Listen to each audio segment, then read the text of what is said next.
ನನ್ನ ಒಡೆಯ ಅತಿ ಬೇಗನೆ ಬರಲಿರುವ ಮೊದಲಿಂಗನಾದ ಯೇಸು ಕ್ರಿಸ್ತನ ನಾಮದಲ್ಲಿ ಬಂದಿರತಕ್ಕಂಥ ಪ್ರತಿಯೊಬ್ಬರನ್ನು ಕೂಡ ಹೊಂದಿಸ್ತಾ ಇದ್ದೇನೆ. ಕೈಗಳಿರುವಂತವರೆಲ್ಲರೂ ಕೈ ಜೋಡಿಸ್ರಿ. ದೇವರು ನಿಮ್ಮನ್ನು ಅತ್ಯಧಿಕವಾಗಿ ಆಶೀರ್ವಾದ ಮಾಡಲಿ. ಈ ಸಮಯದಲ್ಲಿ ಬಲಗೈಯಿಂದ ಮೇಲಕ್ಕೆತ್ತೋಣ. ಈ ವಾಕ್ಯ ಅರಿಕೆ ಮಾಡೋಣ. ಯೆಹೋವನು ಒಳ್ಳೆಯವನು, ಆತನ ಕೃಪೆಯು ಶಾಶ್ವತವಾಗಿರುವುದು. ಯೆಹೋವನು ಒಳ್ಳೆಯವನು, ಆತನ ಕೃಪೆಯು ಶಾಶ್ವತವಾಗಿರುವುದು. ಯೆಹೋವನು ಒಳ್ಳೆಯವನು, ಆತನ ಕೃಪೆಯು ಶಾಶ್ವತವಾಗಿರುವುದು. ಆಮೇನ್, ಆಮೇನ್, ಆಮೇನ್. ಹಲ್ಲೆಲೂಯಾ. ಇದಕ್ಕೆ ಓದುವಾರ ನಾವು ಧ್ಯಾನ ಮಾಡಿದಂಥ ವಾಕ್ಯ ಯಾವುದಾಗಿತ್ತು? ಯಾರು ನೆನಪು ಮಾಡ್ತೀರಾ? ಬೇಗ ವಾಕ್ಯದ ಕಡೆಗೆ ಹೋಗೋಣ. ಓದುವಾರ ಯಾವ ವಿಷಯದ ಕುರಿತಾಗಿ ದೇವರು ನಮ್ಮ ಸಂಗಡ ಮಾತಾಡಿದ್ರು? ಎಸ್,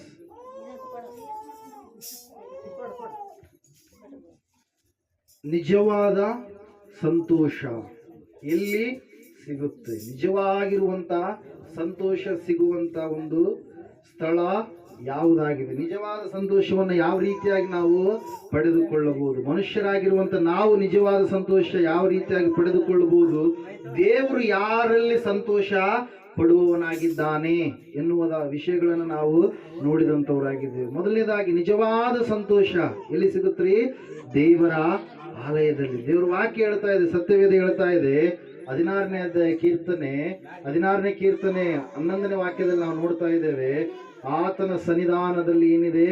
ಪರಿಪೂರ್ಣವಾಗಿರುವಂತಹ ಸಂತೋಷವಿದೆ. ಆತನ ಬಲಗೈಯಲ್ಲಿ ಪರಿಪೂರ್ಣವಾಗಿರುವಂತಹ ಭಾಗ್ಯವಿದೆ ಎಂಬುದಾಗಿ. ಬೇರೆ ಯಾರಿಗೂ ಕೂಡ ಸಿಗಲಾರದ ಸಂತೋಷ ಎಲ್ಲಿದೆ ರೀ? ಈ ಆಲಯದಲ್ಲಿ ಸಿಗುತ್ತೆ. ಈ ಆಲಯ ಯಾರದಾಗಿದೆ? ಇದು ನಮ್ಮದಾಗಿದೆ, ತಂದೆಯ ಮನೆಯಾಗಿದೆ. ಎಲ್ಲ ಆಲಯಗಳು, ಪ್ರಪಂಚದಲ್ಲಿ ಇರ್ತಕ್ಕಂಥ ಎಲ್ಲ ಆಲಯಗಳು ಕ್ರಿಸ್ತನವೇ. ಹಲ್ಲೆಲೂಯಾ. ಯಾವ ರೀತಿಯಾಗಿ ಪತ್ರಿಕೆಗಳಲ್ಲಿ ಪೌಲನು ಹೇಳ್ತಾನ, ಕೋರಿಂತಿ ಸಭೆ ಬೇರೆ, ಎಫೆಸ ಸಭೆ ಬೇರೆ, ಗಲಾತ್ಯ ಸಭೆ ಬೇರೆ, ಊರುಗಳ ಹೆಸರು ಇಟ್ಕೊಂಡು ಮಾತ್ರ ಬೇರೆ ಬೇರೆ ಹೊರತಾಗಿ ಇದೆಲ್ಲವೂ ಕೂಡ ಕ್ರಿಸ್ತನ ಸಭೆಯಾಗಿದೆ. ಹಲ್ಲೆಲೂಯಾ. Praise lord. ದೇವರ ಆಲಯದಲ್ಲಿ ಏನ್ ಸಿಗುತ್ತೀರಿ? ನಿಜವಾದಂತ ಸಂತೋಷ ಸಿಗುತ್ತೆ. ಯಾವ ರೀತಿಯಾಗಿ ಒಬ್ಬ ಪಾಪಿ ಪರಿಶುದ್ಧತೆಯ ಕಡೆಗೆ ಬಂದಾಗ, ರಕ್ಷಣೆಯ ಮಾರ್ಗದ ಕಡೆಗೆ ಬಂದಾಗ, ಆ ವ್ಯಕ್ತಿ ನಿಜವಾದ ಸಂತೋಷವನ್ನ ಏನ್ ಮಾಡ್ತಾನೆ? ಅನುಭವಿಸುವವನಾಗಿರ್ತಾನೆ. ಹಲ್ಲೆಲೂಯಾ. Praise Lord. ಇನ್ನು ಅನೇಕ ಅಂಶಗಳನ್ನ ನಾವು ಓದುವಾರ ನೋಡಿದ್ದೇವೆ. ದೇವರು ಯಾವುದರಲ್ಲಿ ಸಂತೋಷ ಪಡುವುದಿಲ್ಲ? ಮೋಸದ ತ್ರಾಸು ಯೆಹೋವನಿಗೆ ಅಸಹ್ಯ, ನ್ಯಾಯದ ತೂಕ ಆತನಿಗೆ ಸಂತೋಷ. ಜ್ಞಾನೋಕ್ತಿ 11 ಮೊದಲನೇ ವಾಕ್ಯದಲ್ಲಿ ನಾವು ನೋಡಿದ್ದೇವೆ. ಒಂದು ವೇಳೆ ಯೇಸು ಕ್ರಿಸ್ತನನ್ನು ನಂಬಿ ನೀವು ಮುಂದೆ ಹೆಜ್ಜೆ ಇಟ್ಟು ಆ ಹೆಜ್ಜೆಯ ಮಾರ್ಗದಲ್ಲಿ ನಡೆಯಲಾರದೆ ಪುನಃ ಹಿಂದಕ್ಕೆ ಹೋದ್ರೆ ದೇವರಿಗೆ ಏನಿಲ್ಲಂತೆ? ಸಂತೋಷವಿಲ್ಲ. ಇಬ್ರಿಯ 10ನೇ ಅಧ್ಯಾಯದಲ್ಲಿ ಆ ವಾಕ್ಯವನ್ನು ನಾವು ನೋಡ್ತಾ ಇದ್ದೇವೆ. ಸತ್ಯವಾಗಿರುವಂತ ದೇವರು ಹೇಳ್ತಾ ಇದ್ದಾರೆ, ನಿಜವಾಗಿರುವಂತ ಸಂತೋಷ ಆತನಿಗೆ ನೀನು ಉಂಟು ಮಾಡಬೇಕಾದ್ರೆ ನೀನು ದಾರಿ ತಪ್ಪಿ ನಡೆಯಬಾರದು, ಸರಿಯಾದ ಮಾರ್ಗದಲ್ಲಿ ಜೀವಿಸುವವನಾಗಿರ್ಬೇಕು. ಅದರ ಸಲುವಾಗಿ ಓದುವಾರ ನಾವು ನೋಡಿದ್ದೇವೆ, ಯಾರು ಹೆಜ್ಜೆಯನ್ನ ಮುಂದೆ ಇಟ್ಟು ಮತ್ತೆ ಹಿಂದಕ್ಕೆ ಹೆಜ್ಜೆ ಇಡಲಾರದೆ ದೇವರಲ್ಲಿ ಆನಂದಿಸುವವರಾಗಿರ್ತಾರೋ ಅವರಲ್ಲಿ ದೇವರಿಗೆ ಪ್ರೀತಿ ಉಂಟು. ಒಂದು ವಾಗ್ದಾನವನ್ನ ನಾವು ನೋಡಿದ್ವಿ. ಪೌಲನು ಹೇಳ್ತಾನೆ, ನಾವು ಮುಂದಕ್ಕೆ ಹೆಜ್ಜೆ ಇಟ್ಟು ಮತ್ತೆ ಹಿಂದಕ್ಕೆ ಹೆಜ್ಜೆ ಇಡುವವರಲ್ಲ, ನಾವು ಮುಂದಕ್ಕೆ ಹೆಜ್ಜೆ ಇಟ್ಟಿದ್ದೇವೆ. ಅದಕ್ಕೋಸ್ಕರವಾಗಿ ನಮ್ಮ ಪ್ರಾಣ ಏನಾಗಿದೆ? ಆತ್ಮ ಏನಾಗಿದೆ? ರಕ್ಷಿಸಲ್ಪಟ್ಟದ್ದಾಗಿದೆ. ಹಲ್ಲೆಲೂಯಾ. Praise Lord. ಅದ್ರ ಸಲುವಾಗಿ ಯೇಸು ಕ್ರಿಸ್ತನ ಮಕ್ಕಳಾಗಿರುವಂತ ನೀವು ಯಾವ ವಿಷಯದಲ್ಲಿ ಏನಾಗಬಾರ್ದ್ರಿ? ಹಿಂದಿನ ಜೀವಿತದ ಕಡೆಗೆ ಹೋಗ್ಬಾರ್ದು, ಪಾಪದ ಕಾರ್ಯಗಳ ಕಡೆಗೆ ಹೋಗ್ಬಾರ್ದು. ದೇವರಲ್ಲಿ ಇದ್ದುಕೊಂಡು ನಿಜವಾದ ಭಕ್ತಿಯನ್ನ ನೀನು ಮಾಡುವಾಗ ದೇವರು ಒಂದಲ್ಲ ಒಂದು ದಿವಸ ನಿನ್ನನ್ನು ಉನ್ನತದ ಕಡೆಗೆ ನಡೆಸುವವನಾಗಿರ್ತಾನೆ. ಹಲ್ಲೆಲೂಯಾ. ಓದುವಾರ ಎಲ್ಲ ಅಂಶಗಳನ್ನು ನಾವು ನೋಡಿದ್ದೇವೆ. ಇವತ್ತಿನ ದಿನ ಸ್ವಲ್ಪ ಹೊತ್ತು ದೇವರ ವಾಕ್ಯವನ್ನು ಧ್ಯಾನ ಮಾಡೋಣ. ಯೆಶಾಯನ ಪ್ರವಾದನೆ ಗ್ರಂಥ, ಸತ್ಯವೇದ ತಗೊಂಡ್ಬರ್ಬೇಕು ಆಲಯಕ್ಕೆ ಬರುವಾಗ. ಯೆಶಾಯನ ಪ್ರವಾದನೆ ಗ್ರಂಥ 54ನೇ ಅಧ್ಯಾಯ.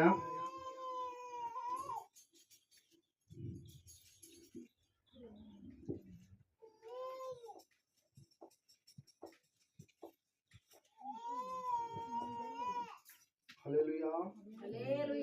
ಓಕೆ, 4ನೇ ವಚನ ಓದ್ಕೊಳ್ಳೋಣ.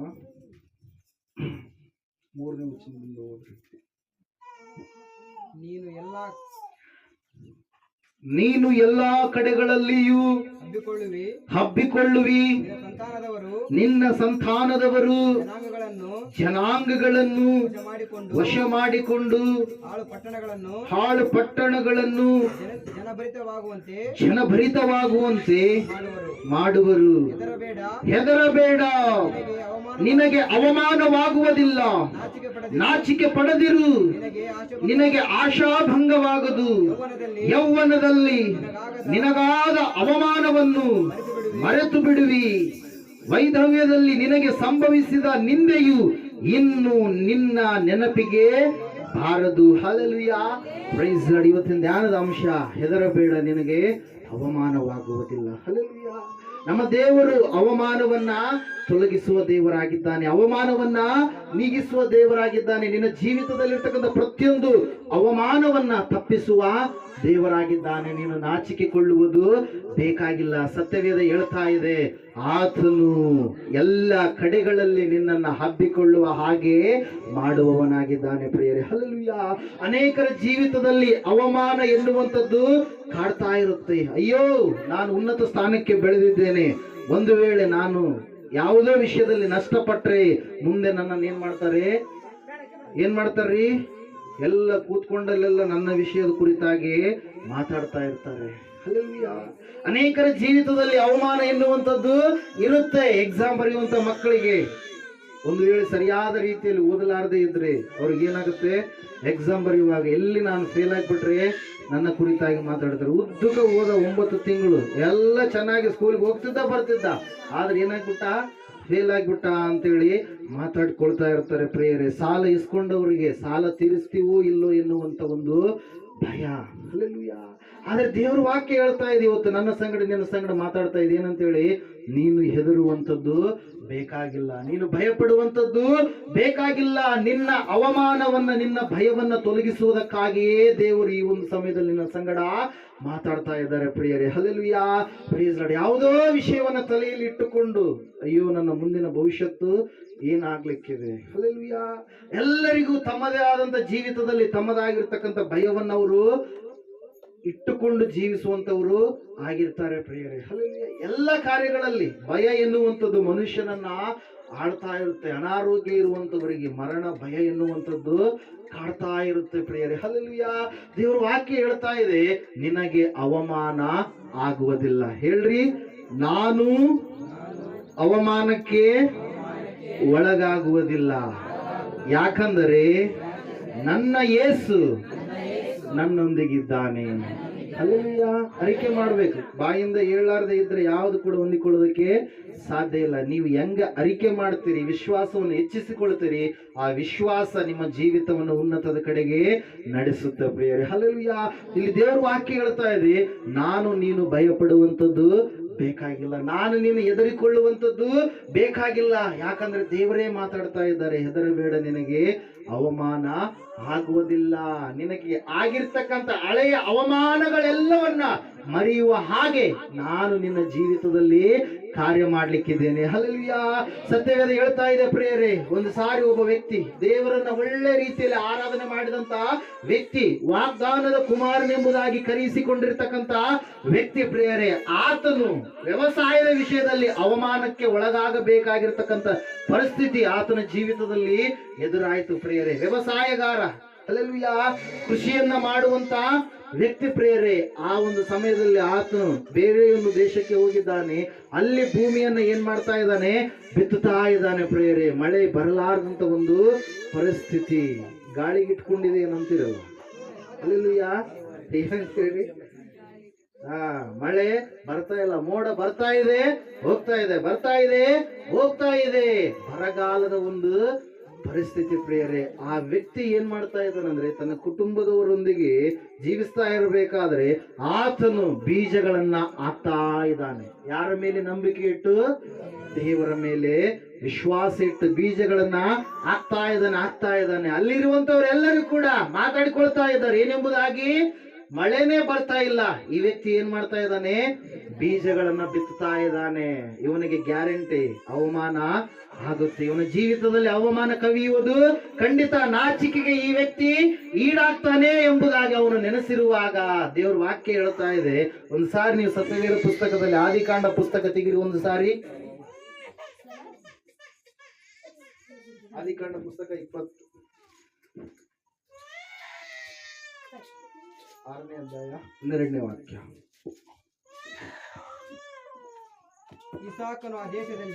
ಇಸಾಕನು ಆ ದೇಶದಲ್ಲಿ ಬೀಜವನ್ನು ಬಿತ್ತಿ ಬೀಜವನ್ನ ಬಿತ್ತಿ ಅದೇ ವರ್ಷದಲ್ಲಿ ಅದೇ ವರ್ಷದಲ್ಲಿ 100ರಷ್ಟು ಬೆಳೆಯನ್ನು ಹೊಂದಿದನು. ಯೆಹೋವನು ಅವನನ್ನು ಅಭಿವೃದ್ಧಿಪಡಿಸಿದನು. ಅವನ ಐಶ್ವರ್ಯವು ದಿನೇ ದಿನೇ ಹೆಚ್ಚಿದ್ದರಿಂದ ಬಹು ಧನವಂತನಾದನು. ಅವನಿಗೆ ದನ ಕುರಿಗಳು ಸಂಪತ್ತು ಅನೇಕ ಸೇವಕ ಜನವು ಇದ್ದವು. ಹಲ್ಲೆಲೂಯಾ. ಈ ಸತ್ಯವೇದ ಹೇಳ್ತಾ ಇದೆ, ಇಸಾಕನು ಯಾರ ಮಗ ರೀ? ಅಬ್ರಹಾಮನ ಮಗ. ಆ ಇಸಾಕನು ಗೆರಾರ್ ಎನ್ನುವಂತ ಪ್ರಾಂತಕ್ಕೆ ಹೋದಂತ ಸಮಯದಲ್ಲಿ ಅಲ್ಲಿ ಕೃಷಿಯನ್ನ ಮಾಡ್ತಾ ಇದ್ದಾನೆ. ಅದು ಯಾವ ಸಮಯ? ಬರಗಾಲದ ಸಮಯ, ನೀರು ಇರಲಾರದಂತ ಒಂದು ಸಮಯ. ಅಲ್ಲಿರ್ತಕ್ಕಂಥವ್ರೆಲ್ಲರೂ ಹೊಟ್ಟೆ ಕಿಚ್ಚು ಪಡುವ ರೀತಿಯಲ್ಲಿ ದೇವರು ಆತನನ್ನು ಉನ್ನತವಾಗಿ ಬೆಳೆಸಿದ. ಪ್ರಿಯರೇ, ದೇವ್ರ ವಾಕ್ಯ ಹೇಳ್ತಾ ಇದೆ ಏನಂತ ಹೇಳಿ? ಆತನ ಬೀಜವನ್ನು ಹಾಕ್ತಾ ಇದ್ದಾನೆ. ಯಾವ ರೀತಿಯಾಗಿ ಹಾಕ್ತಾ ಇದ್ದಾನೆ? ನಂಬಿಕೆಯಿಂದ ಹಾಕ್ತಾ ಇದ್ದಾನೆ. ಕೆಲವು ಜನರು ಬೀಜ ಬಿತ್ತುವಾಗ ಏನ್ ಮಾಡ್ತಾರೆ? ನಂಬಿಕೆನೇ ಇರಲ್ಲ. ಯಾರ ಮೇಲೆ? ದೇವರ ಮೇಲೆ ನಂಬಿಕೆನೇ ಇರೋದಿಲ್ಲ. ಹೋದ ವರ್ಷ ಅನ್ಕೊಳ್ತೀನಿ ನಾನು, ಇಲ್ಲೇ ನಂಬಿಕೆಯಿಂದ ಬೀಜವನ್ನ ಬಿತ್ತಿದ್ರು. ಹೊನ್ನಳ್ಳಿಯಲ್ಲಿ ಅಕ್ಕಮ್ಮ ಮತ್ತು ಮಲ್ಲಯ್ಯ ದಂಪತಿಗಳು ಬೀಜವನ್ನ ಬಿತ್ತಿದ್ರು. ಅವರಿಗೆ ನೀರಿನ ಒಂದು ಅನಾನುಕೂಲತೆ. ಅವರು ಬೀಜವನ್ನ ಬಿತ್ತಿದ್ದಾರೆ, ಪ್ರಾರ್ಥನೆಗೋಸ್ಕರವಾಗಿ ಸಹಾಯವನ್ನ ಕೇಳಿದ್ದಾರೆ. ಹೋಗಿ ಆ ಹೊಲದಲ್ಲಿ ನಿಂತ್ಕೊಂಡು ಏನ್ ಮಾಡಿದ್ದೇವೆ? ಪ್ರಾರ್ಥನೆ ಮಾಡಿದ್ದೇವೆ. ಹಲ್ಲೆಲೂಯಾ. ಹಿಂದೆಂದು ಕಾಣದಂತ ಒಂದು ಒಳ್ಳೆಯ ಬೆಳೆಯನ್ನ ಹೋದ ವರ್ಷ ಅವರು ಬೆಳೆದುಕೊಂಡು ತಿಂದಿದ್ದಾರೆ. ಪ್ರಿಯರೇ, ಹಲ್ಲೆಲೂಯಾ, ಹಲ್ಲೆಲೂಯಾ. ಯಾಕೆ ಹೇಳ್ರಿ? ಅದು ದೇವರು ಮಾಡಿದಂತ ಕಾರ್ಯ. ನಂಬಿಕೆಯಿಂದ ಯಾರಿರ್ತಾರೋ ಅವರ ನಂಬಿಕೆ ಅವರನ್ನ ಏನ್ ಮಾಡುತ್ತಾರೆ? ಮುಂದೆ ಆಗುವಂತ ಅಪಾಯಗಳನ್ನ, ಅವಮಾನಗಳನ್ನ, ನಾಚಿಕೆಯ ಸ್ಥಿತಿಗಳನ್ನ ದೂರ ಮಾಡುತ್ತೆ. ಇಸಾಕನು ಬೀಜವನ್ನ ಬಿತ್ತುತ್ತಾ ಇದ್ದಾನೆ. ಹೆಂಗ್ ಬಿತ್ತುತ್ತಾ ಇದ್ದಾನೆ? ನಂಬಿಕೆಯಿಂದ ಬಿತ್ತುತ್ತಾ ಇದ್ದಾನೆ. ದೇವರು ನನ್ನ ಜೀವಿತದಲ್ಲಿ ಕಾರ್ಯ ಮಾಡ್ತಾನೆ. ಈ ಗೆರಾರ್ ಪ್ರಾಂತದಲ್ಲಿ ಇರ್ತಕ್ಕಂಥ ಈ ಫಿಲಿಸ್ಟಿಯರು ನನ್ನನ್ನು ನೋಡಿ ಅವಮಾನದ ಪರಿಸ್ಥಿತಿಯಲ್ಲಿ ಮುಂದೆ ಮಾತನಾಡಬಹುದು. ಆದರೆ ನಾನು ಮಾತ್ರ ಯಾರ ಮೇಲೆ ಭರವಸೆ ಇಟ್ಟಿದ್ದೀನಿ? ನನ್ನ ದೇವರಾದ ಯೇಸುವಿನ ಮೇಲೆ. ಆ ದೇವರು ನನ್ನನ್ನು ಎಂದಿಗೂ ಕೂಡ ಕೈ ಬಿಡುವುದಿಲ್ಲ. ನಾವು ಕೈ ಬಿಡ್ತೀವಿ ದೇವರನ್ನ ಕೆಲವು ಸಂದರ್ಭದಲ್ಲಿ, ಕೆಲವು ಪರಿಸ್ಥಿತಿಗಳಲ್ಲಿ. ಲೋಕದ ಕಾರ್ಯಗಳನ್ನು ಮಾಡುವುದಕ್ಕಾಗಿ ದೇವರ ಕೈಯನ್ನು ನಾವು ಬಿಡ್ತೀವಿ. ದೇವರೇ ಹಿಡ್ಕೊಂಡ್ರೆ ಕೈ ಬಿಡ್ತಾನ? ಕೈ ಬಿಡೋದಿಲ್ಲ. ಹಲ್ಲೆಲೂಯಾ. ಅದರ ಸಲುವಾಗಿ ದೇವರು ಹೇಳಿದಾನ, ನಾನು ನಿನ್ನನ್ನು ಮರೆಯುವುದಿಲ್ಲ, ನಿನ್ನನ್ನ ತೊರೆಯುವುದಿಲ್ಲ.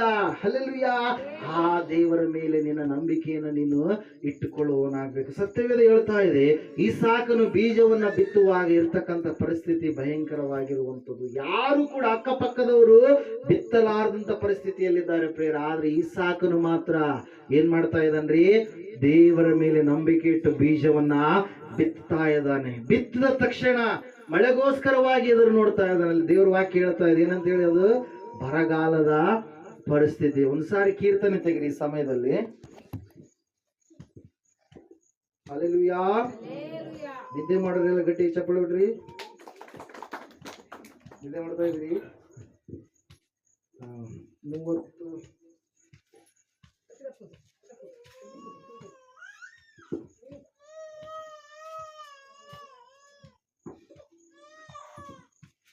ಹಲ್ಲೆಲೂಯಾ.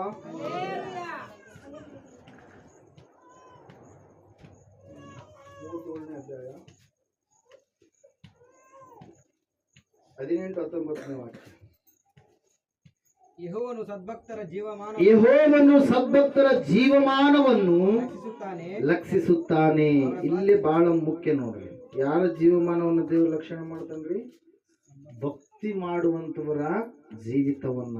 ಈ ಇಸಾಕನ ಕುರಿತಾಗಿ ನಾವು ನೋಡುವಾಗ ದೇವ್ರ ವಾಕ್ಯ ಹೇಳ್ತಾ ಇದೆ, ಇಸಾಕನು ಯಾವ ರೀತಿಯಾಗಿ ವ್ಯಕ್ತಿತ್ವ ಉಳ್ಳಂತ ವ್ಯಕ್ತಿಯಾಗಿದ್ದಂದ್ರೆ ಅಲ್ಲಿ ಸತ್ಯವೇದದಲ್ಲಿ ನಾವು ನೋಡ್ತಾ ಇದ್ದೇವೆ. ದೇವ್ರ ವಾಕ್ಯದ ಪುಸ್ತಕದಲ್ಲಿ ಆದಿಕಾಂಡ ಪುಸ್ತಕ, ಒಂದ್ಸಾರಿ ಆದಿಕಾಂಡ ಪುಸ್ತಕ ತೆಗಿರಿ. 24ನೇ ಅಧ್ಯಾಯ 63ನೇ ವಾಕ್ಯ. ಯೌವನ ಕಾಲದಲ್ಲಿ ಇರ್ತಕ್ಕಂಥ ಇಸಾಕನು ಮಾಡುವಂತ ಕೆಲಸ ಏನು? ದೇವರೊಟ್ಟಿಗೆ ಅವನಿಗಿರುವಂತ ಸತ್ಸಂಬಂಧ ಯಾವುದು? ಅವನು ಸಂಜೆ ವೇಳೆಯಲ್ಲಿ ಧ್ಯಾನ ಮಾಡುವುದಕ್ಕೋಸ್ಕರ ಅಡವಿಗೆ ಹೋಗಿದ್ದಾಗ, ಸಂಜೆ ವೇಳೆಯಲ್ಲಿ ದೇವರನ್ನ ಏನ್ ಮಾಡ್ತಾ ಇದ್ದ ಇಸಾಕ? ಧ್ಯಾನ ಮಾಡ್ತಾ ಇದ್ದಂತೆ.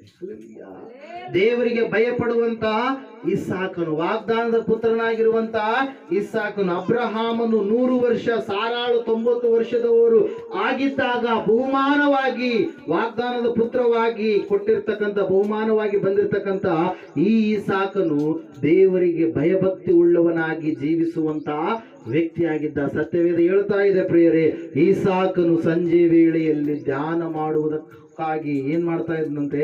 ಅಡವಿಗೆ ಹೋಗಿದ್ದನು ಎಂಬುದಾಗಿ ಸತ್ಯವೇದದಲ್ಲಿ ನಾವು ನೋಡ್ತಾ ಇದ್ದೇವೆ. ಕೀರ್ತನೆಗಳ ಪುಸ್ತಕ, ಯೆಹೋವನು ಸದ್ಭಕ್ತರ ಜೀವಮಾನವನ್ನು ಲಕ್ಷಿಸುತ್ತಾನೆ, ಅವರ ಸ್ವಾಸ್ಥ್ಯವು ಶಾಶ್ವತವಾಗಿ ನಿಲ್ಲುವುದು, ಅವರಿಗೆ ವಿಪತ್ ಕಾಲದಲ್ಲಿಯೂ, ಅಲ್ಲಿ ನೋಡ್ರಿ ವಾಕ್ಯ ಹೇಳ್ತಾ ಇದೆ ಏನೆಂಬುದಾಗಿ, ಆಶಾಭಂಗವಾಗುವುದಿಲ್ಲ, ಬರಗಾಲದಲ್ಲಿಯೂ ಅವರಿಗೆ ಕೊರತೆ ಇಲ್ಲ. ವಾಕ್ಯ ಅರ್ಥ ಆಗ್ತಾ ಇದೆನಾ? ಏನ್ರಿ? ಸದ್ಭಕ್ತರನ್ನ ದೇವರು ಏನ್ ಮಾಡ್ತಾ ಇದ್ದಾನೆ? ಲಕ್ಷ್ಯ ಮಾಡ್ತಾ ಇದ್ದಾನೆ. ಸದ್ಭಕ್ತಿಯ ಜೀವಿತವನ್ನ ಜೀವಿಸುವವರು ನಾವು ಆಗಿರಬೇಕು. ಡ್ರಾಮಾ ಗೀಮಾ ಮಾಡಿದ್ರೆ ಏನಾಗ್ತೀವಿ ನಾವು? ಎಲ್ಲಿಗೆ ಹೋಗ್ತೀವ್ರಿ? ನರಕಕ್ಕೆ ಹೋಗ್ತೀವಿ. ಡ್ರಾಮಾ ಮಾಡೋದಲ್ಲ. ದೇವ್ರು ನಂಬಿದಂತ ಮಕ್ಕಳು ಇಲ್ಲೇ ಇದ್ರು ಹಂಗೆ ಇರಬೇಕು, ಮನೆಗೆ ಹೋದ್ರೆ ಹಂಗೆ ಇರಬೇಕು, ಊರಿಗೆ ಹೋದ್ರೆ ಹಂಗೆ ಇರಬೇಕು, ಅಡವಿಗೆ ಹೋದ್ರು ಕೂಡ ಹಂಗೇ ಇರಬೇಕು. ಯಾಕೆ ಹೇಳ್ರಿ? ನಿಮ್ಮ ಊರಲ್ಲಿ ಅಂಗಡಿಗಳಿರ್ತಾವೆ, ದೇವಪುರದಿತ್ತು, ಅವ್ರ ಹಣ್ಣು ಕೊಟ್ಟಿದ್ದಾರೇನೋ ಅನ್ಸುತ್ತೆ. ಅವ್ರ ಅಂಗಡಿಯಲ್ಲಿ ಇರ್ತಕ್ಕಂಥ ಬೆಲ್ಲ ನೀವು ತಗೊಂಬಂದು ತಿಂದ್ರೆ ಇಲ್ಲಿ ಹೆಂಗಿರ್ತೀರಿ? ಅದು ಸಿಹಿನೇ ಇರುತ್ತೆ. ಅಲ್ಲಿಂದ ಇಲ್ಲಿ ತಗೊಂಬಂದು ತಿಂದ್ರು ಕೂಡ ಹೆಂಗಿರುತ್ತ್ರಿ? ಸಿಹಿನೇ ಇರುತ್ತೆ. ಬೇರೆ ಕಡೆಗೆ ಎಲ್ಲಿಗನ ಅಮೆರಿಕಕ್ಕೆ ತಗೊಂಡು ಹೋಗ್ರಿ, ಹೆಂಗಿರುತ್ತದು? ಸಿಹಿಯಾಗಿಯೇ ಇರುತ್ತೆ. ಅದ್ರಂಗೆ ನಾನು ನೀನು ಕೂಡ ಇರಬೇಕು. ಆಲಯದಲ್ಲಿ ಇರಲಿ, ಹೊರಗಡೆ ಇರಲಿ, ಮನೆಯಲ್ಲೇ ಇರಲಿ, ಕುಟುಂಬದಲ್ಲಿಯೇ ಇರಲಿ, ನಾವ್ ಹೆಂಗಿರ್ಬೇಕು? ಭಕ್ತಿಯ ಜೀವಿತವನ್ನ ಜೀವಿಸುವವರಾಗಬೇಕು. ಸತ್ಯವೇದ ಹೇಳ್ತಾ ಇದೆ ಪ್ರಿಯರೇ, ಈ ಇಸಾಕನು ಸಂಜೆಯ ವೇಳೆ ಅಡವಿಗೆ ಯಾಕೆ ಹೋಗಿದ್ದಂತೆ? ಧ್ಯಾನವನ್ನ ಮಾಡುವುದಕ್ಕಾಗಿ, ದೇವರನ್ನ ಪ್ರಾರ್ಥಿಸುವುದಕ್ಕಾಗಿ. ಅದಕ್ಕೋಸ್ಕರವಾಗಿ ನಾವು ನೋಡ್ತಾ ಇದ್ದೇವೆ, ಅವರಿಗೆ ಯಾವ ಆಶಾಭಂಗವಿರುವುದಿಲ್ಲ, ಬರಗಾಲದಲ್ಲಿಯೂ ಅವರಿಗೆ ಕೊರತೆ ಇರುವುದಿಲ್ಲ. ಅದ್ರ ಸಲುವಾಗಿ ವಾಕ್ಯ ಹೇಳ್ತಾ ಇದೆ. ಎಲ್ಲರೂ ಅಂದುಕೊಳ್ತಾ ಇದ್ದಾರೆ, ಇಸಾಕನು ಇಷ್ಟು ದಿನ ಏನೋ ಚೆನ್ನಾಗಿ ಬೆಳ್ಕೊಂಡ, ಆದ್ರೆ ಈಗ ಬರಗಾಲ ಇದೆ, ಇವನಿಗೆ ಅವಮಾನವಾಗ್ಲಿಕ್ಕಿದೆ ಎಂಬುದಾಗಿ. ಆದರೆ ದೇವರು ಅವನ ಕೈಯನ್ನ ಬಿಡ್ಲಿಲ್ಲ. ಅವನು ಮಾಡಿದಂತ ಭಕ್ತಿ ವ್ಯರ್ಥವಾಗ್ಲಿಲ್ಲ. ಅವನ ಜೀವಿತದಲ್ಲಿ ಅವನು ಸಂಪಾದನೆ ಮಾಡಿಕೊಂಡಿರ್ತಕ್ಕಂಥ ದೇವರು ಅವನನ್ನ ಕೈ ಬಿಡ್ಲಿಲ್ಲ. ಪ್ರಿಯರೇ, ಸತ್ಯವೇದ ಹೇಳ್ತಾ ಇದೆ, ಇಸಾಕನು ಬೀಜವನ್ನು ಬಿತ್ತುತ್ತಾ ಇದ್ದಾನೆ, ನಂಬಿಕೆಯಿಂದ ಬೀಜವನ್ನು ಬಿತ್ತುತ್ತಾ ಇದ್ದಾನೆ. ಬಿತ್ತಿದಂತ ಸಮಯದಲ್ಲಿ ಅವನು ದೇವರನ್ನ ನೋಡ್ತಾ ಇದ್ದಾನೆ, ಹೊರತಾಗಿ ಮನುಷ್ಯರನ್ನು ನೋಡ್ತಾ ಇಲ್ಲ. ಅದಕ್ಕಾಗಿ ಸತ್ಯವೇದ ಹೇಳ್ತಾ ಇದೆ ಪ್ರಿಯರೇ, ಯಾವ ರೀತಿಯಾಗಿ ಇಸಾಕನು ಬೀಜವನ್ನು ಬಿತ್ತಿದನು, ಅದೇ ವರ್ಷದಲ್ಲಿ ಅವನು ಏನು ಹೊಂದಿಕೊಂಡಂತೆ? 100ರಷ್ಟು ಬೆಳೆಯನ್ನ. ಹಲ್ಲೆಲೂಯಾ. Praise the Lord. ನೀವು ಕೂಡ ಕೆಲವು ಜನ ವ್ಯವಸಾಯ ಮಾಡುವಂತವ್ರು ಇರಬಹುದು. ದೇವ್ರ ವಾಕ್ಯ ಹೇಳ್ತಾ ಇದೆ ಏನಂತ ಹೇಳಿ, ನಿನಗೆ 100ರಷ್ಟು ಬೆಳೆಯನ್ನ ದೇವ್ರ ಈ ವರ್ಷ ಕೊಡ್ಲಿಕ್ಕಿದ್ದಾನೆ. ಆರಂಭದಲ್ಲಿಯೇ ದೇವರು ಮಾತಾಡಿದ್ದಾರೆ, ಜಯದ ವರ್ಷ ಇದು ಎಂಬುದಾಗಿ. ಹಲ್ಲೆಲೂಯಾ. ಯಾವ ವರ್ಷ ಇದು? ಜಯದ ವರ್ಷ. ನಿನಗೆ ಅವಮಾನ ಆಗಲಾರದ ರೀತಿಯಲ್ಲಿ ದೇವರು ನಿನ್ನನ್ನು ನೋಡಿಕೊಳ್ತಾನೆ. ಆದ್ರೆ ನಿನ್ನ ಜೀವಿತ ಹೆಂಗಿರ್ಬೇಕು? ದೇವರಿಗೂ ನಿನಗಿರ್ತಕ್ಕಂಥ ಸತ್ಸಂಬಂಧ ಎಲ್ಲಿ ಕೂಡ ಮಿಸ್ಟೇಕ್ ಆಗಿರ್ಬಾರ್ದು. ಕಾರ್ಬನ್ ಬಂದಿರ್ಬಾರ್ದು. ಕಾರ್ಬನ್ ಬಂದ್ರೆ ಏನಾಗುತ್ತೆ? ಪಾಸ್ ಆಗುತ್ತೆ ಕರೆಂಟ್. ಹಿರಿಯರು ಕರೆಂಟ್ ಮಾಡೋರು ಯಾರಾದ್ರೂ ಇದ್ದೀರಾ? ಎಲ್ಲ ವೈರ್ ಚೆನ್ನಾಗಿರುತ್ತೆ. ಕಾರ್ಬನ್ ಬಂದ್ರೆ ಮುಂದೆ ಫ್ಯಾನ್ ಏನಾಗಲ್ಲ, ತಿರುಗಲ್ಲ. ಕಾರ್ಬನ್ ಬಂದಿದ್ರೆ ಆ ಕಾರ್ಬನ್ ಏನ್ ಮಾಡ್ಬೇಕು? ತೆಗೆದಕ್ಕೋಬೇಕು. ಎಲೆಕ್ಟ್ರಿಷಿಯನ್ ನಾವು ಬಂದಿ ನಿಮ್ ಕಾರ್ಬನ್ನ ತೆಗೆದಕ್ಕಾಗಿ. ಹಲ್ಲೆಲೂಯಾ. Praise the Lord. ದೇವರು ವಾಕ್ಯ ಹೇಳ್ತಾ ಇದೆ ಪ್ರಿಯರೇ, ಸತ್ಯವೇದ ಹೇಳ್ತಾ ಇದೆ, ಇಸಾಕನು ದೇವರೊಟ್ಟಿಗೆ ಒಳ್ಳೆಯ ಸತ್ಸಂಬಂಧ ಉಳ್ಳವನಾಗಿ ಜೀವಿಸ್ತಾ ಇದ್ದ. ಅವನ ಜೀವಿತದಲ್ಲಿ ಅವಮಾನ ಬರುತ್ತೆ ಎಂಬುದಾಗಿ ಎಲ್ಲರೂ ನೆನೆಸಿದಾಗಲೂ, ಆದರೆ ದೇವರು ಅವನನ್ನು ಏನ್ ಮಾಡಲಿಲ್ಲ? ಕೈ ಬಿಡಲಿಲ್ಲ. ಅದರ ಸಲುವಾಗಿ ಕೀರ್ತನೆಯಲ್ಲಿ ಕೀರ್ತನೆಗಾರನಾಗಿರುವಂತ ವ್ಯಕ್ತಿ ಹೇಳ್ತಾ ಇದ್ದಾನೆ ಏನೆಂಬುದಾಗಿ, ಅವಮಾನ ಆಗಲಾರದ ರೀತಿಯಲ್ಲಿ, ಆಶಾಭಂಗವಾಗಲಾರದ ರೀತಿಯಲ್ಲಿ ದೇವರು ಸದ್ಭಕ್ತರನ್ನ ನೋಡಿ ಲಕ್ಷಿಸಿ ಅವರ ಜೀವಿತದಲ್ಲಿ ಕಾರ್ಯವನ್ನ ಮಾಡಿದ್ದಾನೆ ಎಂಬುದಾಗಿ. ಇಸಾಕನ ಕುರಿತಾಗಿರ್ತಕ್ಕಂಥ ಒಂದು ವಚನ ಪ್ರಿಯರು ನಾವು ನೋಡ್ತಾ ಇದ್ದೇವೆ. ಅವಮಾನ ಬಹಳ ಬಹಳ ಬಹಳ ನಮ್ಮನ್ನ ಡಿಪ್ರೆಷನ್ಗೆ ಒಳ ಮಾಡುತ್ತೆ. ಅಲ್ಲೂಯ್ಯ. ಇವತ್ತಿನ ದಿನ ಅನೇಕರು ಏನ್ ಮಾಡ್ತಾ ಇದಾರೆ? ಸೂಸೈಡ್ ಮಾಡ್ಕೊಳ್ತಾ ಇದ್ದಾರೆ. ಅಲ್ಲೂಯ್ಯ. ನರಹತ್ಯೆ ಮಾಡಬಾರದು, ಆದ್ರೆ ಅವ್ರು ಏನ್ ಮಾಡ್ತಾ ಇದ್ದಾರೆ? ತಾವೇ ನರಹತ್ಯೆ ಮಾಡ್ಕೊಳ್ತಾ ಇದ್ದಾರೆ. ಅದಕ್ಕೇನಂತೀವಿ? ಆತ್ಮಹತ್ಯೆ. ಯಾಕೆ ಆತ್ಮಹತ್ಯೆ ಮಾಡಿಕೊಳ್ತಾರೆ? ಅವರು ಅವಮಾನಕ್ಕೆ ಈಡಾಗಬಹುದು ಎಂಬ ಆಲೋಚನೆ ಉಳ್ಳವರಾಗಿ. ಕರ್ನಾಟಕ ರಾಜ್ಯದಲ್ಲಿ, ಇಡೀ ಒಂದು ಭಾರತ ದೇಶದಲ್ಲಿ ಕಾಫಿ ಸಪ್ಲೈ ಮಾಡುವಂತ ಒಬ್ಬ ವ್ಯಕ್ತಿ, ಕಾಫಿ ಡೇ ಅಂತೇಳಿ ಆ ಒಂದು ಸಂಸ್ಥೆಯನ್ನು ನಡೆಸುವಂತ ವ್ಯಕ್ತಿ ಪ್ರಿಯರೇ, ಸಿದ್ಧಾರ್ಥ ಅಂತೇಳಿ ಅನ್ಕೊಳ್ತೀನಿ. ಹಲ್ಲೆಲೂಯಾ. ಅವರು ಏನಾದರೂ ಪ್ರಿಯರೇ, ಒಳ್ಳೆಯ ಆಸ್ತಿ ಎಲ್ಲದರಲ್ಲಿ ಆತನ ಹೆಸರಿದೆ. ಕರ್ನಾಟಕ ರಾಜ್ಯದಲ್ಲಿ ಮುಖ್ಯಮಂತ್ರಿಗಳು, ಮಾಜಿ ಮುಖ್ಯಮಂತ್ರಿಗಳಾಗಿರತಕ್ಕಂಥ SM ಕೃಷ್ಣರಾವರ ಅಳಿಯ, ಆತನ ಏನಾದ? ಸುಸೈಡ್ ಮಾಡ್ಕೊಂಡ. ಹಳ್ಳಕ್ಕೆ ಹೋಗಿ ಆತನ ಏನ್ ಮಾಡಿ, ಒಳಗೆ ಬಿದ್ದ ಆತನ ಏನಾದ್ರಿ?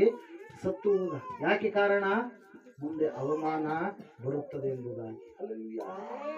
ಆದ್ರೆ ದೇವ್ರು ವಾಕ್ಯ ಹೇಳ್ತದೆ, ನಿನಗೆ ಅವಮಾನ ಆಗುವುದೇ ಇಲ್ಲ. ಇವತ್ತಿನ ದಿನ ಅನೇಕರು ನಟರು, ನಟಿಯರು, ಅನೇಕ ವ್ಯಕ್ತಿಗಳು ಏನ್ ಮಾಡ್ಕೊಳ್ತಾ ಇದ್ದಾರೆ? ಆತ್ಮಹತ್ಯೆ ಮಾಡಿಕೊಳ್ತಾ ಇದ್ದಾರೆ. ಕಾರಣ ಅವರು ನಾಚಿಕೆ ತರುವ ರೀತಿಯಲ್ಲಿ ಅವರು ಏನೋ ತಪ್ಪುಗಳನ್ನ ಮಾಡಿರ್ತಾರೆ. ಆ ತಪ್ಪಿಗೆ ಮುಂದೆ ಎಲ್ಲರೂ ಆಡಿಕೊಳ್ಳುವ ರೀತಿಯಲ್ಲಿ ಆಗುತ್ತಲ್ಲ ಅಂತೇಳಿ, ನಾನು ಇರೋದೇ ಬೇಡ ಅಂತೇಳಿ ತಪ್ಪಾದ ಮಾರ್ಗದಲ್ಲಿ ನಡೆದ ಸಮಯದಲ್ಲಿ ಅವ್ರಿಗೆ ಅವಮಾನಕ್ಕೆ ಈಡಾದಂತ ಸಮಯದಲ್ಲಿ ಅವ್ರು ಏನ್ ಮಾಡ್ತಾರೆ? ಆತ್ಮಹತ್ಯೆ ಮಾಡಿಕೊಳ್ತಾರೆ ಪ್ರೇರ. ಆದ್ರೆ ಸತ್ಯವೇದದಲ್ಲಿ ನಾವು ನೋಡ್ತಾ ಇದ್ದೇವೆ, ದೇವರು ನಿನ್ನ ಪ್ರಾಣವನ್ನ ತೆಗೆಯುವವನಲ್ಲ. ಹಲ್ಲೆಲೂಯಾ. ಹೀಗೆ ಒಂದು ಸಾರಿ ಒಬ್ಬ ಸ್ತ್ರೀಯನ್ನ ಯೇಸು ಕ್ರಿಸ್ತನ ಬಳಿಗೆ ಕರೆದುಕೊಂಡು ಬರ್ತಾರೆ ಪ್ರಿಯರೇ. ಆಕೆಗೆ ಅವಮಾನ. ಅಯ್ಯೋ, ಒಬ್ಬ ಪುರುಷನ ಸಂಗಡ ವ್ಯಭಿಚಾರ ಮಾಡುತ್ತಿರುವಾಗಲೇ ಸಿಕ್ಕಿ ಬಿದ್ದಿರ್ತಕ್ಕಂಥ ಸ್ತ್ರೀ ಆಕೆ, ಭಯಂಕರವಾಗಿರ್ತಕ್ಕಂಥ ಪಾಪ ಮಾಡಿದಂತ ಸ್ತ್ರೀ ಆಕೆ ಮಾತ್ರ ಅಲ್ಲ, ಅವನ ಸಂಗಡ ಇರತಕ್ಕಂತ ಪುರುಷನು ಕೂಡ. ದೇವರು ನ್ಯಾಯ ಸ್ವರೂಪಿ. ಹಲ್ಲೆಲೂಯಾ.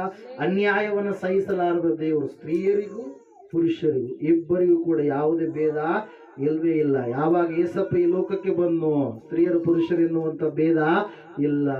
ಆತ್ಮಿಕವಾಗಿ ನಾವೆಲ್ಲರೂ ಕೂಡ ಒಂದೇ ಆಗಿದ್ದೇವೆ. ಗಂಡಾತ್ಮ ಹೆಣ್ಣಾತ್ಮ ಎಂಬುದು ಇಲ್ಲ. ಒಂದ್ಸಾರಿ ನೀವು ಗಲಾತ್ಯದವರಿಗೆ ಬರೆದ ಪತ್ರಿಕೆ ಓದಿದ್ರೆ ಅಲ್ಲಿ ನಿಮ್ಗೆ ಗೊತ್ತಾಗುತ್ತೆ. 3ನೇ ಅಧ್ಯಾಯ. ಹಲ್ಲೆಲೂಯಾ. ವಾಕ್ಯ ಕೇಳಬೇಕು ದಯವಿಟ್ಟು, ಯಾರು ವಾಕ್ಯ ಮಿಸ್ ಮಾಡ್ಕೊಂಬೇಡ್ರಿ.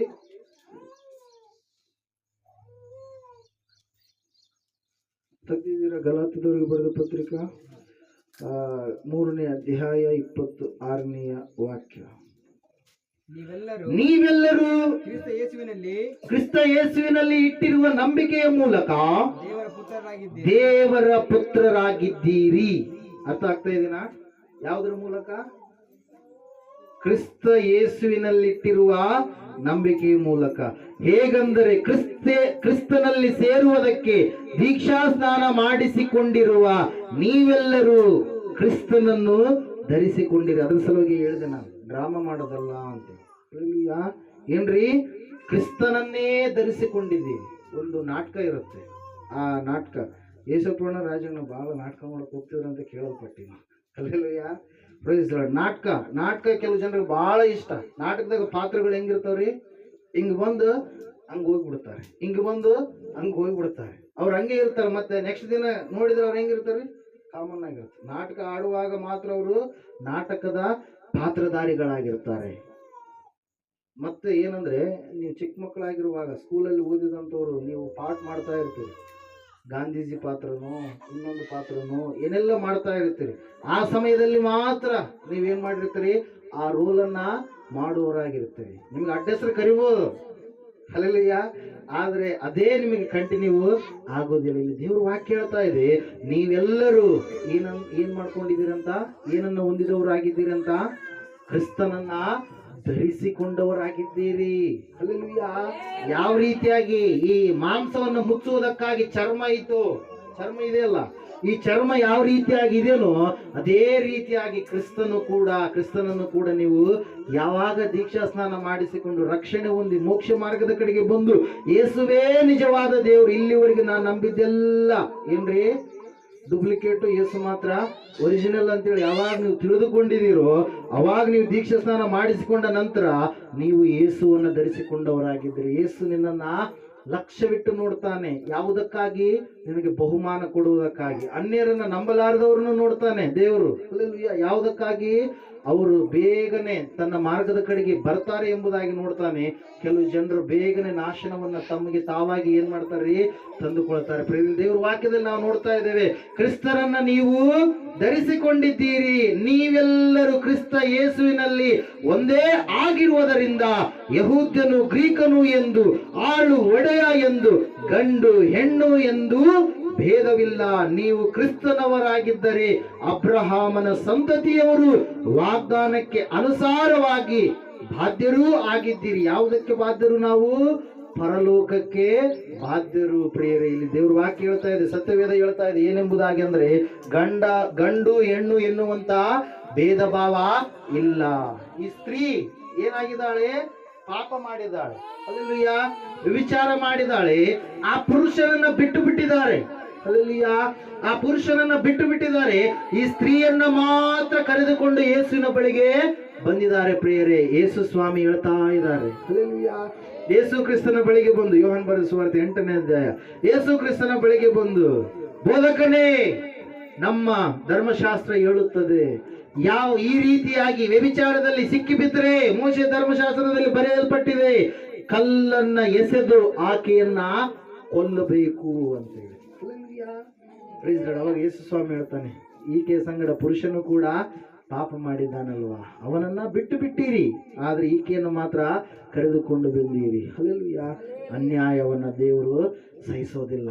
ಆಕೆಗೆ ಅವಮಾನ, ಒಂದು ವೇಳೆ ಆಕೆ ಅಲ್ಲೇ ಇದ್ದಿದ್ರೆ, ಅದು ಮುಚ್ಕೊಂಡು ಹೋಗಿದ್ರೆ ಅವಮಾನ ಇರ್ಲಿಲ್ಲ.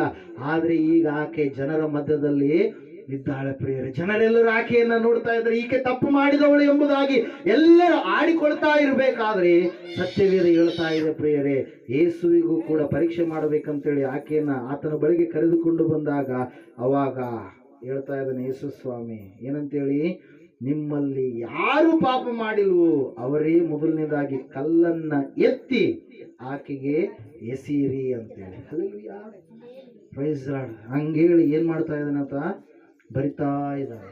ಏನ್ ಬರಿತಾ ಇದ್ದಾನಂತ, ಅಲ್ಲಿ ಯಾರ್ಯಾರು ಬಂದಿದಾರಲ್ಲ ಮುಖಗಳು, ಆ ಎಲ್ಲ ಮುಖಗಳ ಚರಿತ್ರೆ ಎಲ್ಲಿದಾವ? ಏಸಪ್ಪನ ಹತ್ರ ಅದಾವ.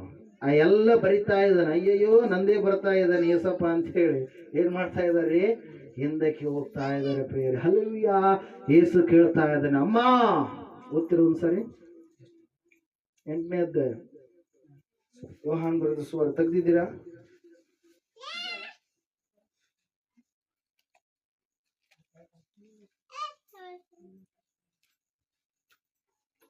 ಹತ್ತನೇ ವಚನ 9ರಿಂದ ಓದ್ರಿ. ಆ ಮಾತನ್ನು ಕೇಳಿ ತಾವೇ ಪಾಪಿಗಳೆಂದು ಮನಸ್ಸಿನಲ್ಲಿ ತಿಳುಕೊಂಡು ಹಿರಿಯರು ಮೊದಲುಗೊಂಡು ಕಿರಿಯರವರೆಗೂ ಒಬ್ಬರ ಹಿಂದೊಬ್ಬರು ಹೊರಗೆ ಹೋದರು. ಯೇಸು ಒಬ್ಬನೇ ಉಳಿದನು. ಅದರರ್ಥ ಏನು? ಎಲ್ಲರೂ ಪಾಪಿಗಳು, ಯೇಸು ಮಾತ್ರ ಪರಿಶುದ್ಧನು. ಎಲ್ಲರೂ ಪಾಪಿಗಳು, ಯೇಸು ಕ್ರಿಸ್ತನು ಮಾತ್ರ ನೀತಿವಂತನು. ಹಲ್ಲೆಲೂಯಾ. ಆ ವ್ಯಭಿಚಾರದಲ್ಲಿ ಸಿಕ್ಕಿ ಬಿದ್ದಿರ್ತಕ್ಕಂಥ ಆ ಸ್ತ್ರೀಗೆ ಇರ್ತಕ್ಕಂಥ ಅವಮಾನವನ್ನ ದೇವ್ರು ಯಾವ ರೀತಿಯಾಗಿ ಪರಿಹಾರ ಮಾಡ್ತಾ ಇದ್ದಾನೆ ನೋಡ್ರಿ. ಎಲ್ಲರೂ ಅವಮಾನ ಮಾಡ್ತಾ ಇದ್ದಾರೆ ಪ್ರೇರ, ಆದ್ರೆ ಯೇಸು ಹೇಳಿದಾನೆ ಏನಂತೇಳಿ, ನನಗೆ ಅವಮಾನ ಆಗುವುದೇ ಇಲ್ಲ, ನೀನು ಅವಮಾನಕ್ಕೆ ಈಡಾಗುವುದೇ ಇಲ್ಲ ಎಂಬುದಾಗಿ ಹೇಳಿರ್ತಕ್ಕಂಥ ಯೇಸು ಹೇಳುವಂತ ಮಾತು. ಯೇಸು ನೆಟ್ಟಗೆ ಕೂತುಕೊಂಡು ಆ ಸ್ತ್ರೀಯನ್ನೇ ಹೊರತು ಯಾರನ್ನೂ ನೋಡದೆ ಆಕೆಗೆ, ಅಮ್ಮ, ನಿನ್ನ ಮೇಲೆ ತಪ್ಪು ಹೊರಿಸುವವರು ಎಲ್ಲಿದ್ದಾರೆ, ನಿನಗೆ ಯಾರೂ ಶಿಕ್ಷೆಯನ್ನು ವಿಧಿಸಲಿಲ್ಲವೋ ಅಂದನು. ಹಲ್ಲೆಲೂಯಾ. Praise Lord. ಈಕೆ ಪರಿಸ್ಥಿತಿಯನ್ನು ನಾವು ನೋಡುವಾಗ ವ್ಯಭಿಚಾರದಲ್ಲಿ ಈಕೆ ಸಿಕ್ಕಿ ಬಿದ್ದಿದ್ದಾಳೆ. ನರಹತ್ಯೆ ಮಾಡಬೇಕಾಗಿತ್ತು, ಆಕೆಯನ್ನ ಸಾಯಿಸಬೇಕಾಗಿತ್ತು. ಆದ್ರೆ ಆ ಅವಮಾನವನ್ನೆಲ್ಲ ಯಾರು ಭರಿಸಿದ್ದಾರೆ ಪ್ರಿಯರೇ? ಯೇಸು ಕ್ರಿಸ್ತನು ಭರಿಸಿದ್ದಾನೆ. ಸತ್ಯವೇದ ಹೇಳ್ತಾ ಇದೆ ಏನಂತೇಳಿ, ಯೇಸು ಮಾತ್ರ ಅಲ್ಲಿ ಉಳಿದನು. ಹಲ್ಲೆಲೂಯಾ. ಎಲ್ಲರೂ ಹಿರಿಯರ ಮೊದಲುಗೊಂಡು ಕಿರಿಯರವರೆಗೆ ಎಲ್ಲರೂ ಪಾಪಿಗಳೇ, ತಾಯಿಯ ಗರ್ಭದಲ್ಲಿರುವಾಗಲೇ ಪಾಪಿ ಎಂಬುದಾಗಿ ದಾವೀದನು ಕೀರ್ತನೆಯಲ್ಲಿ ಹೇಳ್ತಾ ಇದ್ದಾನೆ. ಹಲ್ಲೆಲೂಯಾ.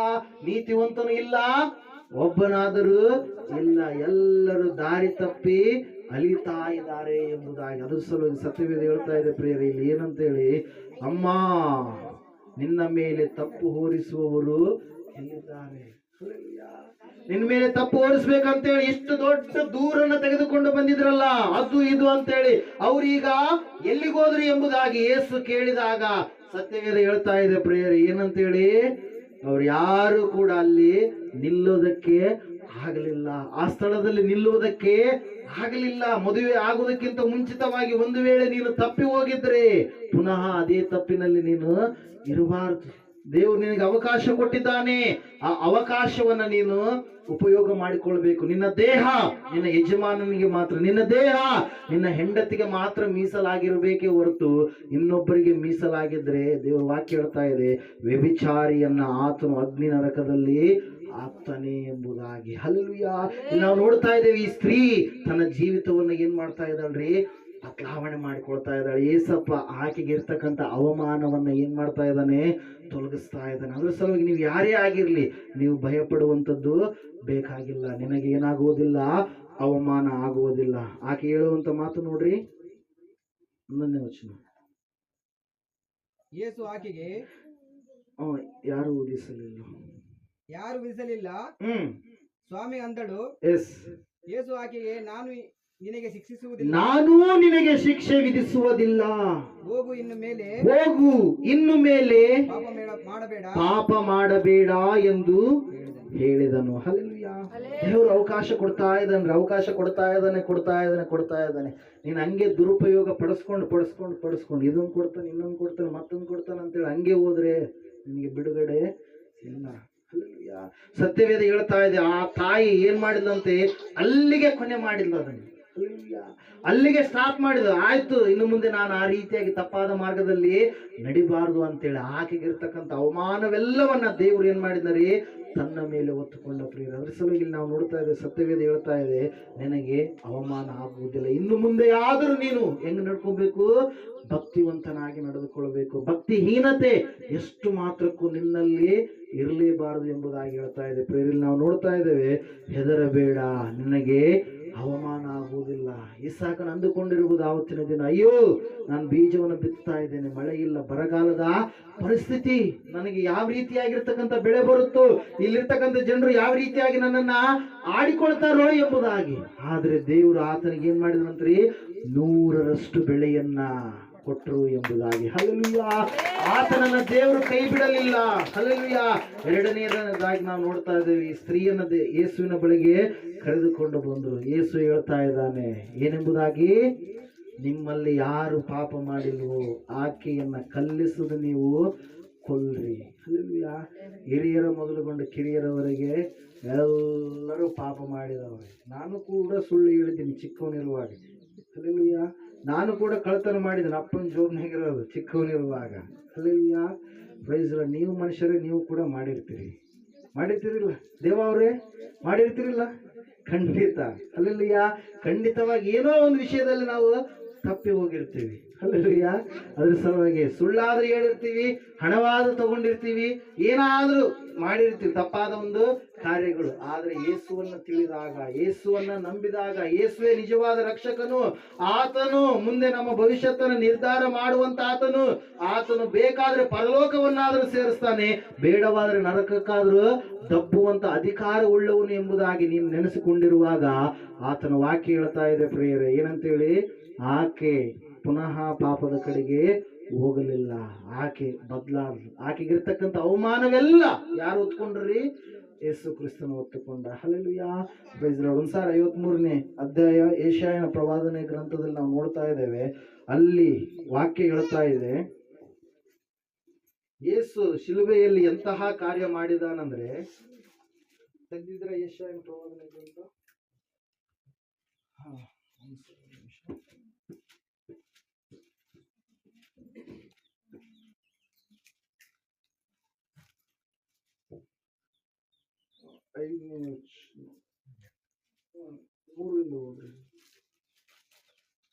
ಆತನು ಧಿಕ್ಕರಿಸಲ್ಪಟ್ಟವನು, ಮನುಷ್ಯರು ಸೇರಿಸಿಕೊಳ್ಳದವನು, ಸಂಕಷ್ಟಕ್ಕೆ ಒಳಗಾದವನು, ವ್ಯಾಧಿ ಪೀಡಿತನು, ಜನರು ಮುಖವನ್ನ ಓರೆ ಮಾಡಿಕೊಳ್ಳುವ ಧಿಕ್ಕಾರಕ್ಕೆ ಒಳಗಾದವನು, ಆಗಿದನು.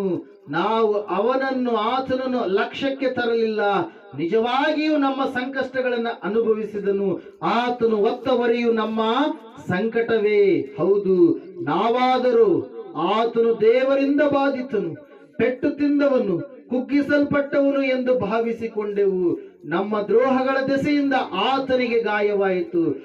ನಮ್ಮ ಅಪರಾಧಗಳ ನಿಮಿತ್ತ ಆತನು ಜಜ್ಜಲ್ಪಟ್ಟನು. ನಮಗೆ ಸುಕ್ಷೇಮವನ್ನುಂಟು ಮಾಡುವ ದಂಡನೆಯನ್ನ ಆತನು ಅನುಭವಿಸಿದನು. ಆತನ ಬಾಸುಂಡೆಗಳಿಂದ ನಮಗೆ ಗುಣವಾಯಿತು. ಇದೆಲ್ಲವನ್ನ ಯೇಸು ಎಲ್ಲಿ ಬರೆಸಿದ್ದಾರೆ?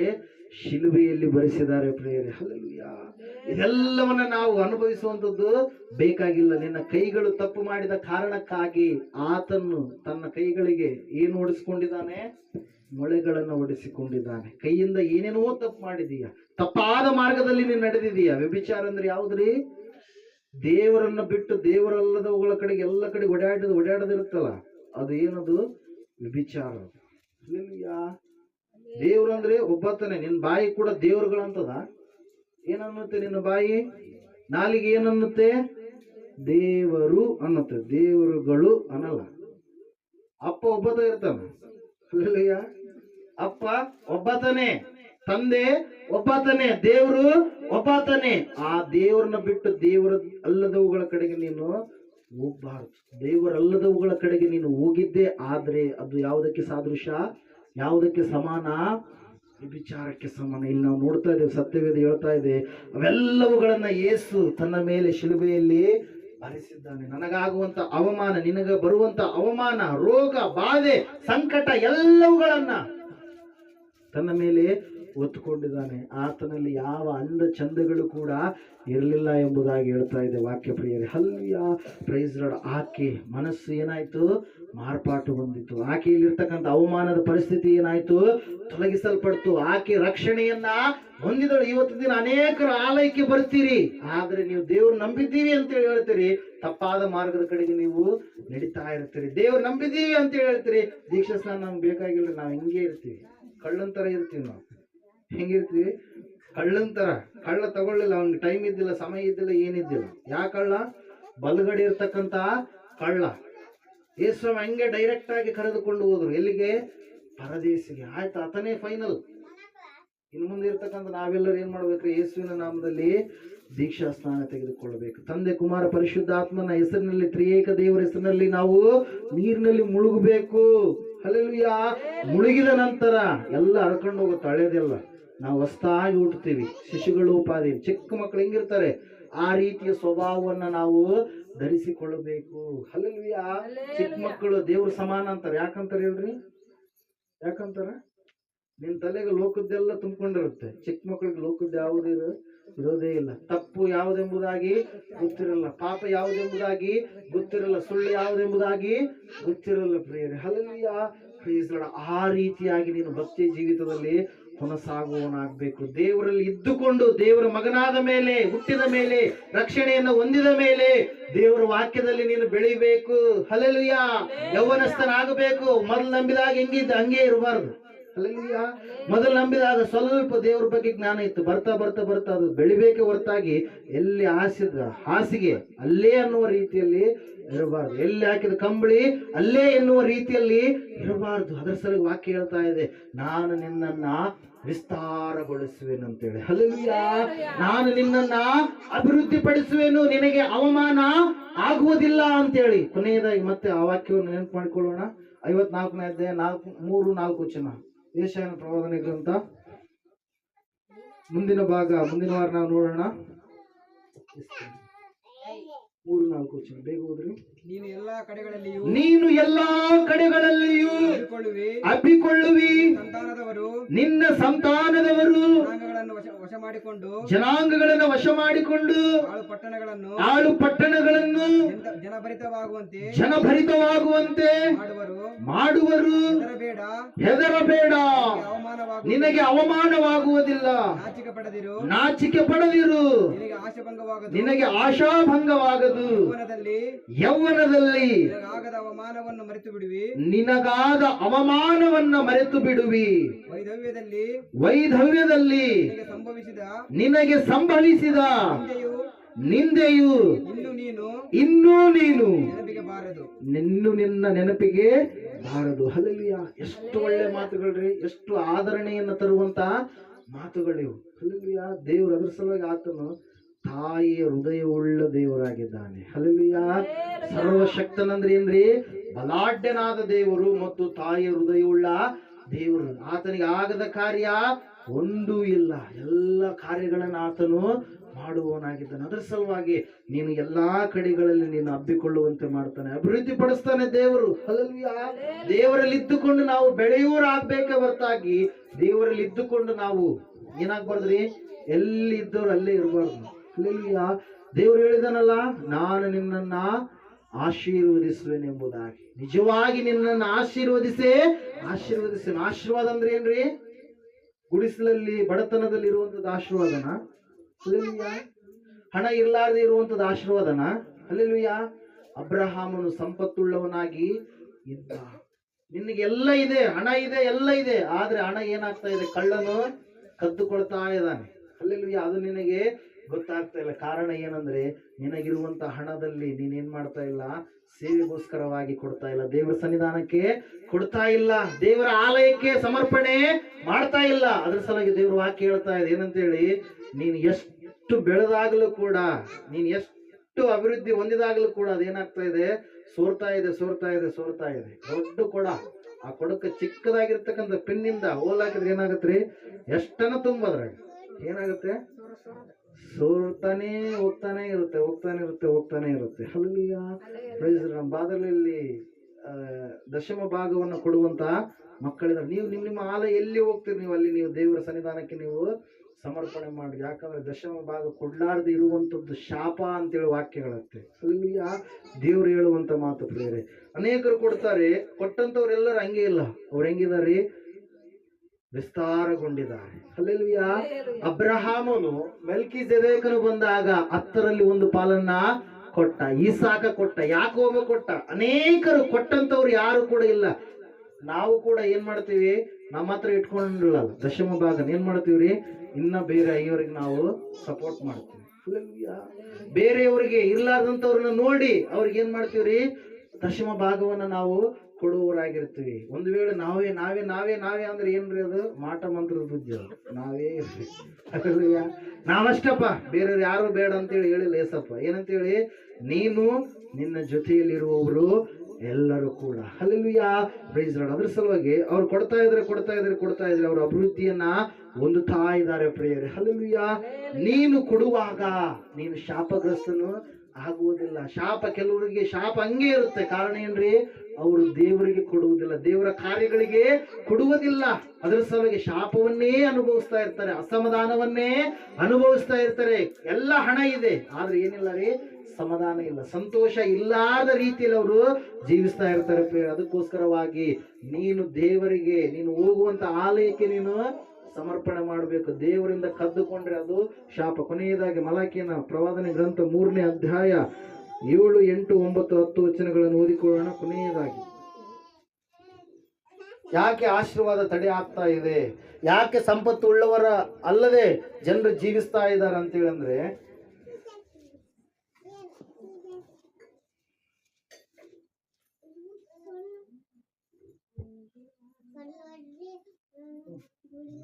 ಮಲಾಕಿ 3ನೇ ಅಧ್ಯಾಯ 7, 8, 9. ನಿಮ್ಮ ಪಿತೃಗಳ ಕಾಲದಿಂದಲೂ ನೀವು ನನ್ನ ವಿಧಿಗಳಿಗೆ ಹೊರೆಯಾದಿರಿ, ಅವುಗಳನ್ನು ಅನುಸರಿಸಲಿಲ್ಲ. ನನ್ನ ಕಡೆಗೆ ಪುನಃ ತಿರುಗಿದರೆ ನಾನು ನಿಮ್ಮ ಕಡೆಗೆ ಪುನಃ ತಿರುಗುವೆನು. ಇದು ಸೇನಾಧೀಶ್ವರನಾದ ಯೆಹೋವನ ನುಡಿ. ಯಾವ ವಿಷಯದಲ್ಲಿ ಇಲ್ಲಿಂದ ಚೆನ್ನಾಗಿ ಕೇಳು. ಯಾವ ವಿಷಯದಲ್ಲಿ ತಿರುಗೋಣವೆನ್ನುತ್ತೀರಾ?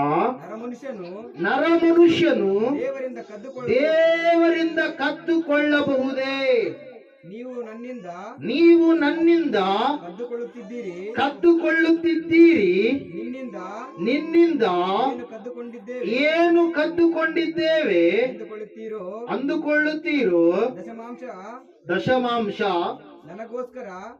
ದಶಮಾಂಶ ಆದ್ಮೇಲೆ ಅಲ್ಲಿ ಏನಿರುತ್ತೆ? ಸ್ಟಾರ್ಟಿಂಗ್ ಅಲ್ಲಿ ಏನಿರುತ್ತೆ? ಕಾಮ ಇರುತ್ತೆ. ಹಲ್ಲೆಲೂಯಾ. ಏನ್ರಿ ಅದು? ದಶಮ ಅಂಶ. ನಿನಗೆ ಬರುವಂತ ಆದಾಯದಲ್ಲಿ 10ರಲ್ಲಿ 1 ಪಾಲು ನೀನು ಹೋಗುವಂತ ದೇವಾಲಯಕ್ಕೆ, ಯೇಸು ಕ್ರಿಸ್ತನ ಮಂದಿರಕ್ಕೆ ಕೊಡುವಂತ ಬಾಧ್ಯತೆ ಯಾರ್ದು? ನಿಂದು. ನೀನ್ ಯಾರೇ ಆಗಿರೋ ಈ ವಾಕ್ಯ ಅಯ್ಯೋರು ಏನಪ್ಪ ಕಾಣಿಕೆ ಬಗ್ಗೆ ಹೇಳ್ತಾರ, ಕಾಣಿಕೆ ಬಗ್ಗೆ ಹೇಳಾರದೇ ಇದ್ರೆ, ಆ ಒಂದು ವಿಷಯವನ್ನು ಹೇಳಲಾರದೇ ಇದ್ರೆ ನೀನು ಶಾಪದಲ್ಲಿಯೇ ಇರುತ್ತೀಯ. ನೀನು ಆ ಒಂದು ಶಾಪ ನಿನ್ನ ಆಳ್ತಾನೇ ಇರುತ್ತೆ. ಮತ್ತೆ ಹೇಳ್ತಾ ಇದೆ ಎಂಬುದಾಗಿ ವಾಕ್ಯ, ನನಗೋಸ್ಕರ ಪ್ರತ್ಯೇಕಿಸಬೇಕಾದ ಪದಾರ್ಥ. ಅದ್ಯಾವುದು? ಕಾಣಿಕೆ ತೆಗೆದಿಡ್ತೀರಿ. ಹಲ್ಲೆಲೂಯಾ. ಕಾಣಿಕೆ ತೆಗೆದಿಡ್ತೀರಿ. ಆ ಕಾಣಿಕೆ ಬೇರೆ, ದಶಮಾಂಶ ಬೇರೆ. ಕಾಣಿಕೆ ಬಗ್ಗೆ ನಿನಗೆ ಅವಗಾಹನೆ ಇರುವಂತದ್ದೇ ಬೇರೆ, ದಶಮಾಂಶನೇ ಬೇರೆ. ನಿನಗಿರುವಂತದ್ದು ಯಾವುದರಲ್ಲೇ ಆಗ್ಲಿ 10ರಲ್ಲಿ 1 ಪಾಲು ನೀನು ಹೋಗುವಂತ ದೇವಸ್ಥಾನಕ್ಕೆ, ದೇವಾಲಯಕ್ಕೆ ನೀನು ಕೊಡಬೇಕು. ಯೇಸುವನ್ನ ಆರಾಧನೆ ಮಾಡುವಂತ ಮಂದಿರಕ್ಕೆ ನೀನು ಕೊಡುವವನಾಗಬೇಕು. ಅವಾಗ ಅದರ ಮೇಲೆ ಇರ್ತಕ್ಕಂಥ ಶಾಪ ಏನಾಗುತ್ತೆ? ದೇವರು ತೊಲಗಿಸ್ತಾನೆ. ಪ್ರಿಯರೇ, ಇಲ್ಲಿ ವಾಕ್ಯದಲ್ಲಿ ನಾವು ನೋಡ್ತಾ ಇದ್ದೀವಿ. ಕಂಟಿನ್ಯೂ ಓದ್ರಿ. ನೀವು ಅಂದರೆ ಈ ಜನಾಂಗದವರೆಲ್ಲ ನನ್ನಿಂದ ಕದ್ದುಕೊಳ್ಳುವವರಾದ ಕಾರಣ ಶಾಪಗ್ರಸ್ತರಾಗಿದ್ದೀರಿ. ಶಾಪ. ಯಾವುದು ಶಾಪ ರೀ? ನನ್ನಿಂದ ಕದ್ದುಕೊಳ್ತಾ ಇದ್ದೀರಿ ನೀವು. ನಿಮಗೆ ಬರುವಂತ ಆದಾಯವನ್ನ ಕೆಟ್ಟದಾಗಿರ್ತಕ್ಕಂಥ ಕಾರ್ಯಗಳಿಗೆ ನೀವು ಉಪಯೋಗ ಮಾಡ್ತಾ ಇರ್ಬೋದು, ಒಳ್ಳೆ ಕಾರ್ಯಗಳಿಗೆ ಉಪಯೋಗ ಮಾಡ್ತಾ ಇರ್ಬೋದು, ಆದ್ರೆ ಅದೇನಾಗಿದೆ? ಶಾಪದಿಂದ ತುಂಬಿರುವಂತದ್ದಾಗಿದೆ. ಆ ಶಾಪ ಹೋಗ್ಬೇಕಂದ್ರೆ ನೀನು ಹೋಗುವಂತ ದೇವಾಲಯಕ್ಕೆ ನೀನು 10ರಲ್ಲಿ 1 ಪಾಲು ನೀನು ಕೊಡಬೇಕು. ಮತ್ತೆ ಹೇಳ್ತಾ ಇದೆ ವಾಕ್ಯ, ಓದ್ರಿ. ನನ್ನ ಆಲಯವು ಆಹಾರ ಶೂನ್ಯವಾಗದಂತೆ ನೀವು ದಶಮಾಂಶ ಯಾವತ್ತನ್ನು ಭಂಡಾರಕ್ಕೆ ತೆಗೆದುಕೊಂಡು ಬನ್ನಿರಿ. ನಾನು ಪರಲೋಕ ದ್ವಾರಗಳನ್ನು ತೆರೆದು ನಿಮ್ಮಲ್ಲಿ ಸ್ಥಳ ಹಿಡಿಯಲಾರದಷ್ಟು ಸುವರವನ್ನು ಸುರಿಯುವೆನು. ಇವೆಲ್ಲವೂ ಚೆನ್ನಾಗಿ ಸುರಿಯುವೆನು ಇಲ್ಲವೋ? ಸುರಿಯುವನು ಇಲ್ಲವೋ ನನ್ನನ್ನು ಹೀಗೆ ಪರೀಕ್ಷಿಸಿರಿ. ಹಲ್ಲೆಲೂಯಾ. ದೇವ್ರು ಇಲ್ಲದನ್ರಿ? ದೇವ್ರು ಇಲ್ಲದ ನಮ್ಮ ಪಾಲಿಗೆ ದೇವ್ರು ಇಲ್ಲ ಅಂತೇಳಿ ಮಾತಾಡ್ತಾರೆ. ಏನ್ ಮಾಡ್ತಾರೆ? ದೇವ್ರು ಎಲ್ಲದನ ದೇವ್ರ ಅದನ, ದೇವ್ರ ಒಬ್ಬತ್ತ ಇದ್ದಾನ. ದೇವ್ರು ಪರೀಕ್ಷೆ ಮಾಡಂತೇಳಿ ಕೇಳಿದ್ದು ಎಲ್ಲಿರಿ? ಇಲ್ಲಿ ಮಾತ್ರ. ನನ್ನನ್ನು ಕೊಟ್ಟು ಪರೀಕ್ಷೆ ಮಾಡ್ರಿ. ನನಗೆ ಕೊಟ್ಟು ನೀವು ಕೇಳ್ಕರ್ರಿ. ಕೇಳ್ಕೊಂಡ್ರೆ ನಾನು ಕೊಡ್ತೀನೋ ಇಲ್ಲ ನೀವು ನೋಡ್ರಿ. ಆಗ ಅಲ್ಲಿ ಏನಂತ ಹೇಳ್ತಾ ಇದ್ದಾನೆ? ಪರಲೋಕದ ದ್ವಾರಗಳನ್ನ ತೆರೀತಾನೆ, ಸ್ಥಳ ಹಿಡಿಯಲಾರದಷ್ಟು ಸುವರದಿಂದ ಆತನು ನಿಮ್ಮನ್ನ ತುಂಬಿಸ್ತಾನೆ. ಮತ್ತೆ ಮುಂದೆ ವಾಕ್ಯ ಹೇಳ್ತಾ ಇದೆ ಪ್ರಿಯರೇ, ಇದು ಸೇನಾಧೀಶ್ವರನಾದ ಯೆಹೋವನ ನುಡಿ. ನುಂಗುವ ಹುಳ. ನೋಡ್ರಿ, ಯಾವ ಹುಳ ರೀ ಅದು? ನುಂಗುವ ಹುಳ. ನಿನ್ನ ಪ್ರಾಣವನ್ನಾದ್ರೂ ನುಂಗ್ಬೋದು, ನಿನ್ನ ಹೊಲವನ್ನಾದ್ರೂ ನುಂಗ್ಬೋದು, ನಿನ್ನ ಆರೋಗ್ಯವನ್ನಾದ್ರೂ ನುಂಗಬಹುದು, ನಿನ್ನಲ್ಲಿರ್ತಕ್ಕಂಥ ಆರ್ಥಿಕ ಸ್ಥಿತಿಯ ಹಣವನ್ನಾದ್ರೂ ನುಂಗಬಹುದು. ಆ ನುಂಗುವ ಹುಳವನ್ನ ನಾನು ನಿಮಗಾಗಿ ತಡಿತೇನೆ. ಹಲ್ಲೆಲೂಯಾ. ಒಂದು ಹುಳ, ಕಾಣಲಾರ್ದ ಹುಳ, ಎಲ್ಲ ಮನುಷ್ಯರ ಪ್ರಾಣಗಳನ್ನು ನುಂಗ್ತಾ ಇದೆ. ಯಾವುದದು? ಕೊರೋನಾ. ಎಲ್ಲರೂ ಭಯ ಪಡ್ತಾ ಇದ್ದಾರೆ. ಯಾರಿಗೆ ಭಯ ಪಡ್ತಾ ಇದ್ದಾರೆ? ಕೊರೋನಾಕ್ಕೆ. ಎಲ್ಲಾ ದೇಶಗಳಲ್ಲಿರ್ತಕ್ಕಂಥ ಜನರು ಏನ್ ಮಾಡ್ತಾ ಇದ್ದಾರೆ? ಭಯ ಪಡ್ತಾ ಇದ್ದಾರೆ. ಅದು ಏನ್ ನುಂಗ್ತಾ ಇದೆ? ಅದು ಅವ್ರ ಆಸ್ತಿಯನ್ನು ನುಂಗ್ತಾ ಇಲ್ಲ, ಅಂತಸ್ತನ್ನು ನುಂಗ್ತಾ ಇಲ್ಲ. ಏನ್ ನುಂಗ್ತಾ ಇದೆ? ಅದು ಪ್ರಾಣವನ್ನ ನುಂಗ್ತಾ ಇದೆ. ಹಲ್ಲೆಲೂಯಾ. ಆ ಪ್ರಾಣವನ್ನ ನುಂಗ್ತಾ ಇದೆ. ಆ ಪ್ರಾಣ ನುಂಗುವಂತ ರೋಗಕ್ಕೆ ಭಯ ಪಡ್ತಾ ಇದ್ದಾರೆ ಹೊರತಾಗಿ ಏನ್ ಮಾಡ್ತಾ ಇಲ್ಲ ಅವರು? ದೇವರಿಗೆ ಭಯ ಪಡ್ತಿಲ್ಲ. ಮೊನ್ನೆ ಸಾಗರ ಒಂದು ಮೇಲ್ ಹಾಕಿದ್ರು. ಹಲ್ಲೆಲೂಯಾ. ಏನ್ ಮೇಲ್ ಹಾಕಿದ್ರು ಅಂದ್ರೆ, ಜನರು ರೋಗಕ್ಕಾಗಿ ಏನ್ ಮಾಡ್ತಾರಂತೆ? ಊಟ ಬಿಡಂದ್ರೆ ಬಿಡ್ತಾರ. BP ಜಾಸ್ತಿ ಆಗ್ಯದಂತೇಳಿ ಉಪ್ಪು ಖಾರ ಬಿಡಂದ್ರೆ ಬಿಡ್ತಾರ. ಆದ್ರೆ ದೇವರಿಗೆ ಭಯಪಟ್ಟು ಪಾಪ ಮಾತ್ರ ಬಿಡಲ್ಲ. ಹಲ್ಲೆಲೂಯಾ. ನೋಡಿ ಹೇಳ್ರಿ, ರೋಗಕ್ಕೆ ಭಯಪಟ್ಟೆ ಡಿಸ್ಟೆನ್ಸ್ ಕೂತ್ಕೊಳ್ರಿ. ರೋಗಕ್ಕೆ ಭಯಪಟ್ಟೆ ಮಾಸ್ಕ್ ಹಾಕೊಬೇಕು, ಸ್ಯಾನಿಟೈಸರ್ ಹಾಕೊಂಡು ಅದೇ ಎಲ್ಲ ಪ್ರಪಂಚದಲ್ಲಿರ್ತಕ್ಕಂಥ ಜನರೆಲ್ಲರೂ ಕೂಡ ಸೃಷ್ಟಿಕರ್ತನು, ಸೇನಾಧೀಶ್ವರನು, ಸನಾತನ ದೇವರು, ಆದಿ ಆಕಾಶ ಭೂಮಂಡಲಗಳನ್ನು ಉಂಟು ಮಾಡಿದ ದೇವರ ಬಳಿಗೆ ಬಂದ್ರೆ ದೇವರದನ್ನ ತಪ್ಪಿಸೋದಿಲ್ವಾ? ಖಂಡಿತವಾಗಿ ತಪ್ಪಿಸ್ತಾನೆ ಪ್ರೇಯರೆ. ಹಲ್ಲೆಲೂಯಾ. ಅವಮಾನವಾಗದ ರೀತಿಯಲ್ಲಿ ದೇವರು ನೋಡಿಕೊಳ್ತಾನೆ. ಆದ್ರೆ ಜನಾಂಗದವರು ಏನ್ ಮಾಡ್ತಾ ಇದ್ದಾರೆ? ದೇವರ ಬಳಿಗೆ ಬರ್ತಾ ಇಲ್ಲ. ಹಲ್ಲೆಲೂಯಾ. Praise Lord. ಯಾಕಂದ್ರೆ ಯೇಸು ನಂಬಿದಂತ ನಮಗೆ ಎಲ್ಲ ಪಾದಗಳ ಕೆಳಗಡೆ, ಹಲ್ಲೆಲೂಯಾ, ರೋಗಗಳು ಪಾದಗಳ ಕೆಳಗೆ, ಅನಾರೋಗ್ಯಗಳು ಪಾದಗಳ ಕೆಳಗೆ, ಆರ್ಥಿಕವಾಗಿರ್ತಕ್ಕಂಥ ಇಬ್ಬಂದಿ, ಸಾಲದ ಸಮಸ್ಯೆಗಳು ಎಲ್ಲ ಎಲ್ಲಿದಾವೆ? ಪಾದಗಳ ಕೆಳಗಡೆ ಇದಾವೆ. ಹಲ್ಲೆಲೂಯಾ. ಯಾಕೆ ಹೇಳ್ರಿ? ನಿನ್ನಲ್ಲಿರುವಂತ ಯೇಸು ಬಾಯಿ ಬರ್ತಾ ಇಲ್ಲ ನಿಮಗೆ. ನಮ್ಮಲ್ಲಿರುವಂತ ಯೇಸು ದೊಡ್ಡವನು, ಹೆಚ್ಚಿನವನು. ಹಲ್ಲೆಲೂಯಾ. ಯೇಸು ಒಳಗಡೆ ಇದ್ದಾನೆ. ಹಲ್ಲೆಲೂಯಾ. ವಾಕ್ಯ ಹೇಳೋದು ಅರ್ಥ ಆಗ್ತಾ ಇದೆನಾ? ಯೇಸು ನಮ್ಮ ಒಳಗಡೆ ಇದ್ದಾನೆ. ಆ ಯೇಸುವಿನ ಪಾದಗಳ ಕೆಳಗಡೆ ಯಾವ್ದಾವ್ದಿದೆ ರೀ? ಇವೆಲ್ಲವೂ ಇದಾವೆ. ಯಾವುದಕ್ಕೂ ಭಯಪಡಕ್ ಹೋಗ್ಬೇಡ್ರಿ. ಯಾವುದು ಕೂಡ ಕೆಟ್ಟದ್ದು ನಿನಗೆ ಸಂಭವಿಸಲಾರದ ಹಾಗೆ ದೇವ್ರು ನಿಮ್ಮನ್ನ ಕಾಯ್ತಾನೆ, ಕಾಪಾಡ್ತಾನೆ ಪ್ರಿಯರೇ. ಅದ್ರ ಸಲುವಾಗಿ ಮೊದಲು ನೀವು ಶುದ್ಧರಾಗ್ರಿ. ಮೊದಲು ನೀವು ದೇವರ ಮಕ್ಕಳಾಗ್ರಿ. ಮೊದಲು ದೇವರಿಗೆ ಭಯಪಟ್ಟು ಜೀವಿಸುವಂತವರು ಆಗ್ರಿ. ಸೃಷ್ಟಿಕರ್ತನಾದ ದೇವರು ಯಾವ ಕುಲಕ್ಕೆ, ಮತಕ್ಕೆ, ಧರ್ಮಕ್ಕೆ, ದೇಶಕ್ಕೆ, ಭಾಷೆಗೆ, ಒಂದು ಜಾತಿಗೆ, ಒಂದು ಧರ್ಮಕ್ಕೆ ಆತನ ಸಂಬಂಧಪಟ್ಟವನು ಅಲ್ಲ. ದೇವರು ಎಲ್ಲರಿಗೂ ಕೂಡ ದೇವರೇ ಆಗಿದ್ದಾನೆ. ಹಲ್ಲೆಲೂಯಾ. ಯೇಸು ಯಾವ ಕುಲದ ದೇವರಲ್ಲ. ಆತನು ಪರಲೋಕದ ದೇವರು, ಸನಾತನ ದೇವರು. ಆತನು ಭೂಮಿ ಆಕಾಶಗಳನ್ನು ಉಂಟು ಮಾಡಿದ ದೇವರು. ಆತನನ್ನು ನಂಬಿದರೆ ಮಾತ್ರ ನಮಗೆ ಮೋಕ್ಷ ಇದೆ. ನಂಬಿ ನಡೆದುಕೊಳ್ಳಬೇಕು. ಕೊನೆ ಉಸಿರು ಇರುವವರೆಗೂ. ದೇವರು ಹಾಡಾಡಿದರು, ನಾನು ನಿನ್ನನ್ನೇ ಸಂಪಾದಿಸುವೆ, ಮಣ್ಣಲ್ಲಿ ಮಣ್ಣಾಗಿ ಹೋಗುವವರೆಗೂ. ಹಲ್ಲೆಲೂಯಾ. ಹಾಡು ಹಾಡಾಗಿ ಇರಬಾರದು. ಹಾಡನಾಡಿದಂತ ನಾವೆಲ್ಲರೂ ಕೂಡ ಹಾಡಿನ ಪ್ರಕಾರವಾಗಿ ನಡೆದುಕೊಳ್ಳುವವರಾಗಬೇಕು. ಹಲ್ಲೆಲೂಯಾ. ನಾ ಹೇಳಿದ್ದೀನಿ ಈಗಾಗಲೇ, ಏನ್ರಿ? We are not drama artist. ನಾವು ಏನ್ರಿ? ನಾಟಕದ ಸೂತ್ರಧಾರಿಗಳು, ಪಾತ್ರಧಾರಿಗಳು ಅಲ್ಲ. ನಾವು ಯೇಸುವನ್ನ ಧರಿಸಿಕೊಂಡಂತವ್ರು. ಅಂಗಿಯನ್ನು ಹಾಕೊಂಡಿದೀವಿ. ಚರ್ಮ ಮಾಂಸಕ್ಕೆ ದೇವರು ಒದಿಸಿದ್ದಾನೆ. ಅದರಂಗೆ ಯೇಸು ಕೂಡ ನಮ್ಮ ನರನಾಡಿಯಲ್ಲಿ ಇರುವವನಾಗಬೇಕು. ಹಲ್ಲೆಲೂಯಾ. ಲೋಕದಲ್ಲಿ ಇರುವವನಿಗಿಂತ ನಮ್ಮಲ್ಲಿ ಇರುವಂತ ಯೇಸು ಹೆಚ್ಚಿನವನು, ದೊಡ್ಡವನು. ಅದಕ್ಕಾಗಿ ನಾವು ಯಾವ ವಿಷಯಕ್ಕಾಗಿ ಅವಮಾನವನ್ನ ಪಡಬೇಕಾಗಿಲ್ಲ. ನೀನು ಯಜಮಾನನಾಗಿದ್ರೆ ನಿನ್ನ ಧರ್ಮಪತ್ನಿಯನ್ನು ನೀನು ಪ್ರೀತಿಯಿಂದ ನೋಡಿಕೊಳ್ಳಬೇಕು. ಕೆಟ್ಟ ಕೆಟ್ಟ ದುರ್ಭಾಷೆಗಳು ನಿನ್ನ ಬಾಯಿಂದ ಬರಬಾರದು. ನೊಂದ ಮನವನ್ನ ಸಂತೈಸುವ ಮಾತುಗಳು ಬರಬೇಕು ಹೊರತಾಗಿ ನೋಯಿಸೋ ಮಾತುಗಳು, ಚುಚ್ಚಿ ಚುಚ್ಚಿ ಚುಚ್ಚಿ ಹಿಂದ ಏನೋ ಮಾಡಿರ್ತಾರೆ, ಅದನ್ನೇ ಚುಚ್ಚಿ ಚುಚ್ಚಿ ಚುಚ್ಚಿದ್ರೆ ಏನಾಗುತ್ತೆ? ಏನಾಗುತ್ತೆ? ತಡ್ಕೊಳ್ಳೋಷ್ಟು ತಡ್ಕೊಂತಾರೆ. ಬರೀ ಅದೇ ಚುಚ್ಚಿದಂಗೆಲ್ಲ ಏನಾಗತ್ರಿ? ಆ ಟ್ಯೂಬ್ ಹೆಂಗ ಪಂಚರ್ ಆಗಿದ್ದ, ಹೆಂಗ ಮುಳ್ಳು ತೆಗಿಲಾರ್ದ ಇದ್ರೆ ಹಂಗೆ ಎಲ್ಲ ಇಡೀ ಟ್ಯೂಬ್ ಏನಾಗುತ್ತೆ? Tube fail. ಹಲ್ಲೆಲೂಯಾ. ಅದ್ರಂಗ ನಿನ್ನ ಧರ್ಮಪತ್ನಿ ಕೂಡ ಏನಾಗ್ಬಿಡ್ತಾಳೆ? ಫೇಲ್ ಆಗಿಬಿಡ್ತಾಳೆ. ಆಕೆ ಶ್ವಾಸ ನಿಂತ್ಕೊಂಡು ಹೋಗ್ಬಿಡುತ್ತೆ. ಹಾಗಿದೆ. ಅದನ್ನ ನಾವೇನ್ ಮಾಡ್ಬಿಡ್ಬೇಕು? ಮರೆತು ಬಿಡಬೇಕು. ಹಲ್ಲೆಲೂಯಾ. ಅದನ್ನ ನೆನಪಿಗೆ ತಂದುಕೊಳ್ಬಾರ್ದು. ನೀನಾದ್ರೂ ನಿನ್ನ ಯಜಮಾನನಿಗೆ ಮಾತ್ರ ನೀನು ಮೀಸಲಾಗಿರ್ಬೇಕು. ಹಲ್ಲೆಲೂಯಾ. ನಿನ್ನ ಯಜಮಾನನು ಮಾತ್ರ ನಿನಗೆ ಪತಿ. ಆತನೇ ನಿನ್ನ ಸರ್ವಸ್ವ, ಆತನೇ ನಿನ್ನ ಅರ್ಧ ಭಾಗ. ಆತನನ್ನು ಬಿಟ್ಟು ತಲೆಯಲ್ಲಿ ಬೇರೆ ಯಾವುದೇ ಇರಬಾರ್ದು. ನಿನ್ನ ಗಂಡ, ನಿನ್ನ ಮಕ್ಕಳು, ಅದಕ್ಕಿಂತ ಹೆಚ್ಚಾಗಿ ನಿನ್ನ ದೇವರು. ಇಷ್ಟೇ ಇರಬೇಕು ಹೊರತಾಗಿ ಬೇರೆ ಆಲೋಚನೆಗಳು, ವ್ಯರ್ಥವಾಗಿರುವಂಥದ್ದು ಯಾವುದು ಕೂಡ ಇರಬಾರದು. ಚಿಕ್ಕ ಮಕ್ಕಳಾಗಿರುವಂಥ ನೀವು ತಂದೆ ತಾಯಿಗಳಿಗೆ ಅವಮಾನ ತರುವ ರೀತಿಯಲ್ಲಿ ಜೀವಿಸಬಾರದು. ಒಳ್ಳೆಯ ಮಾರ್ಗದಲ್ಲಿ ನಡೆಯುವವರಾಗಿರಬೇಕು. ಯವನ ಕಾಲದಲ್ಲಿ ಅನೇಕ ಶೋಧನೆಗಳು ಬರ್ತವೆ. ಕೆಟ್ಟ ಮಾರ್ಗದಲ್ಲಿ ಕೆಟ್ಟವರ ಜೊತೆಯನ್ನ ಸಹವಾಸ ಮಾಡಿದ್ರೆ ಕೆಟ್ಟತನವೇ ಬರುತ್ತೆ. ಒಳ್ಳೆಯವರ ಜೊತೆಯಲ್ಲಿದ್ರೆ ಒಳ್ಳೆತನನೇ ಬರುತ್ತೆ. ಅದರ ಸಲುವಾಗಿ ಯೇಸುವಿನಲ್ಲಿ ಇರ್ರಿ. ಯೇಸುವಿನ ಮಕ್ಕಳ ಸಹವಾಸವನ್ನ ಮಾಡ್ರಿ. ಬಾಯಾಗ ಭಕ್ತಿ, ಬಗಲಾಗ ಕತ್ತಿ ಇದ್ದಂಥವ್ರು ಸಹವಾಸ ಮಾಡಿದ್ರೆ ನೀವು ಕೂಡ ಏನ್ ಮಾಡ್ತೀರಿ? ಬಾಯಾಗೆಲ್ಲ ಒಳ್ಳೆ ಮಾತುಗಳು, ಸ್ತೋತ್ರಗಳು, ಹಾಡು, ಗೀತೆಗಳು ಎಲ್ಲ ಬಾಯಾಗ ಬರ್ತವೆ. ಒಳಗಡೆ ತುಂಬಿರೋದೆಲ್ಲ ಏನ್ರಿ? ಕೆಟ್ಟತನ. ಆ ಕೆಟ್ಟತನ ಇದ್ರೆ ಪ್ರಯೋಜನ ಇಲ್ಲ. ದೇವರು ನೋಡ್ತಾನೆ, ಅಯ್ಯರು ನೋಡ್ಲಿಕ್ಕೆ ಇಲ್ಲ. ದೇವರಿಗೆ ಭಯಪಡ್ರಿ. ದೇವರ ಕಣ್ಣು ಯಾವಾಗಲೂ ನರಮನುಷ್ಯರ ಮೇಲೆ ಇದ್ದೇ ಇರುವಂತದ್ದಾಗಿದೆ ಪ್ರೇರೆ. ಅದ್ರ ಸಲುವಾಗಿ ದೇವ್ರ ವಾಕ್ಯ ಹೇಳ್ತಾ ಇದೆ ಏನಂತೇಳಿ?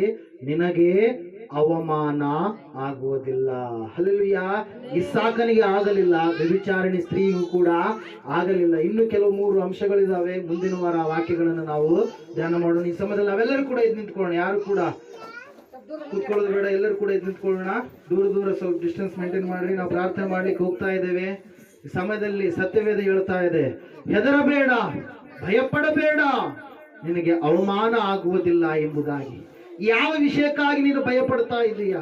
ಯಾವ ವಿಷಯಕ್ಕಾಗಿ ಅವಮಾನಕ್ಕೆ ಒಳಗಾಗಿದ್ದೀಯಾ? ಯಾವ ವಿಷಯಕ್ಕಾಗಿ ಚಿಂತಾಕ್ರಾಂತನಾಗಿದ್ದೀಯಾ? ಯಾವ ವಿಷಯ ನಿನ್ನನ್ನ ಜಿಗುಪ್ಸೆಗೆ ಈಡು ಮಾಡಿದೆ? ಯಾವ ವಿಷಯದಕ್ಕೋಸ್ಕರವಾಗಿ ನೀನು ಅಳ್ತಾ ಇದೀಯಾ, ಕಣ್ಣೀರಿಡ್ತಾ ಇದೀಯಾ, ಕಷ್ಟಪಡ್ತಾ ಇದೀಯಾ? ದೇವರು ವಾಕ್ಯ ಹೇಳ್ತಾ ಇದೆ ಪ್ರಿಯರೇ, ಅದನ್ನ ದೇವರು ತಪ್ಪಿಸ್ಲಿಕ್ಕಿದ್ದಾನೆ. ಹಾಲೆಲೂಯಾ. ಅದರಿಂದ ದೇವರು ನಿನಗೆ ಬಿಡುಗಡೆ ಕೊಡ್ಲಿಕ್ಕಿದ್ದಾನೆ.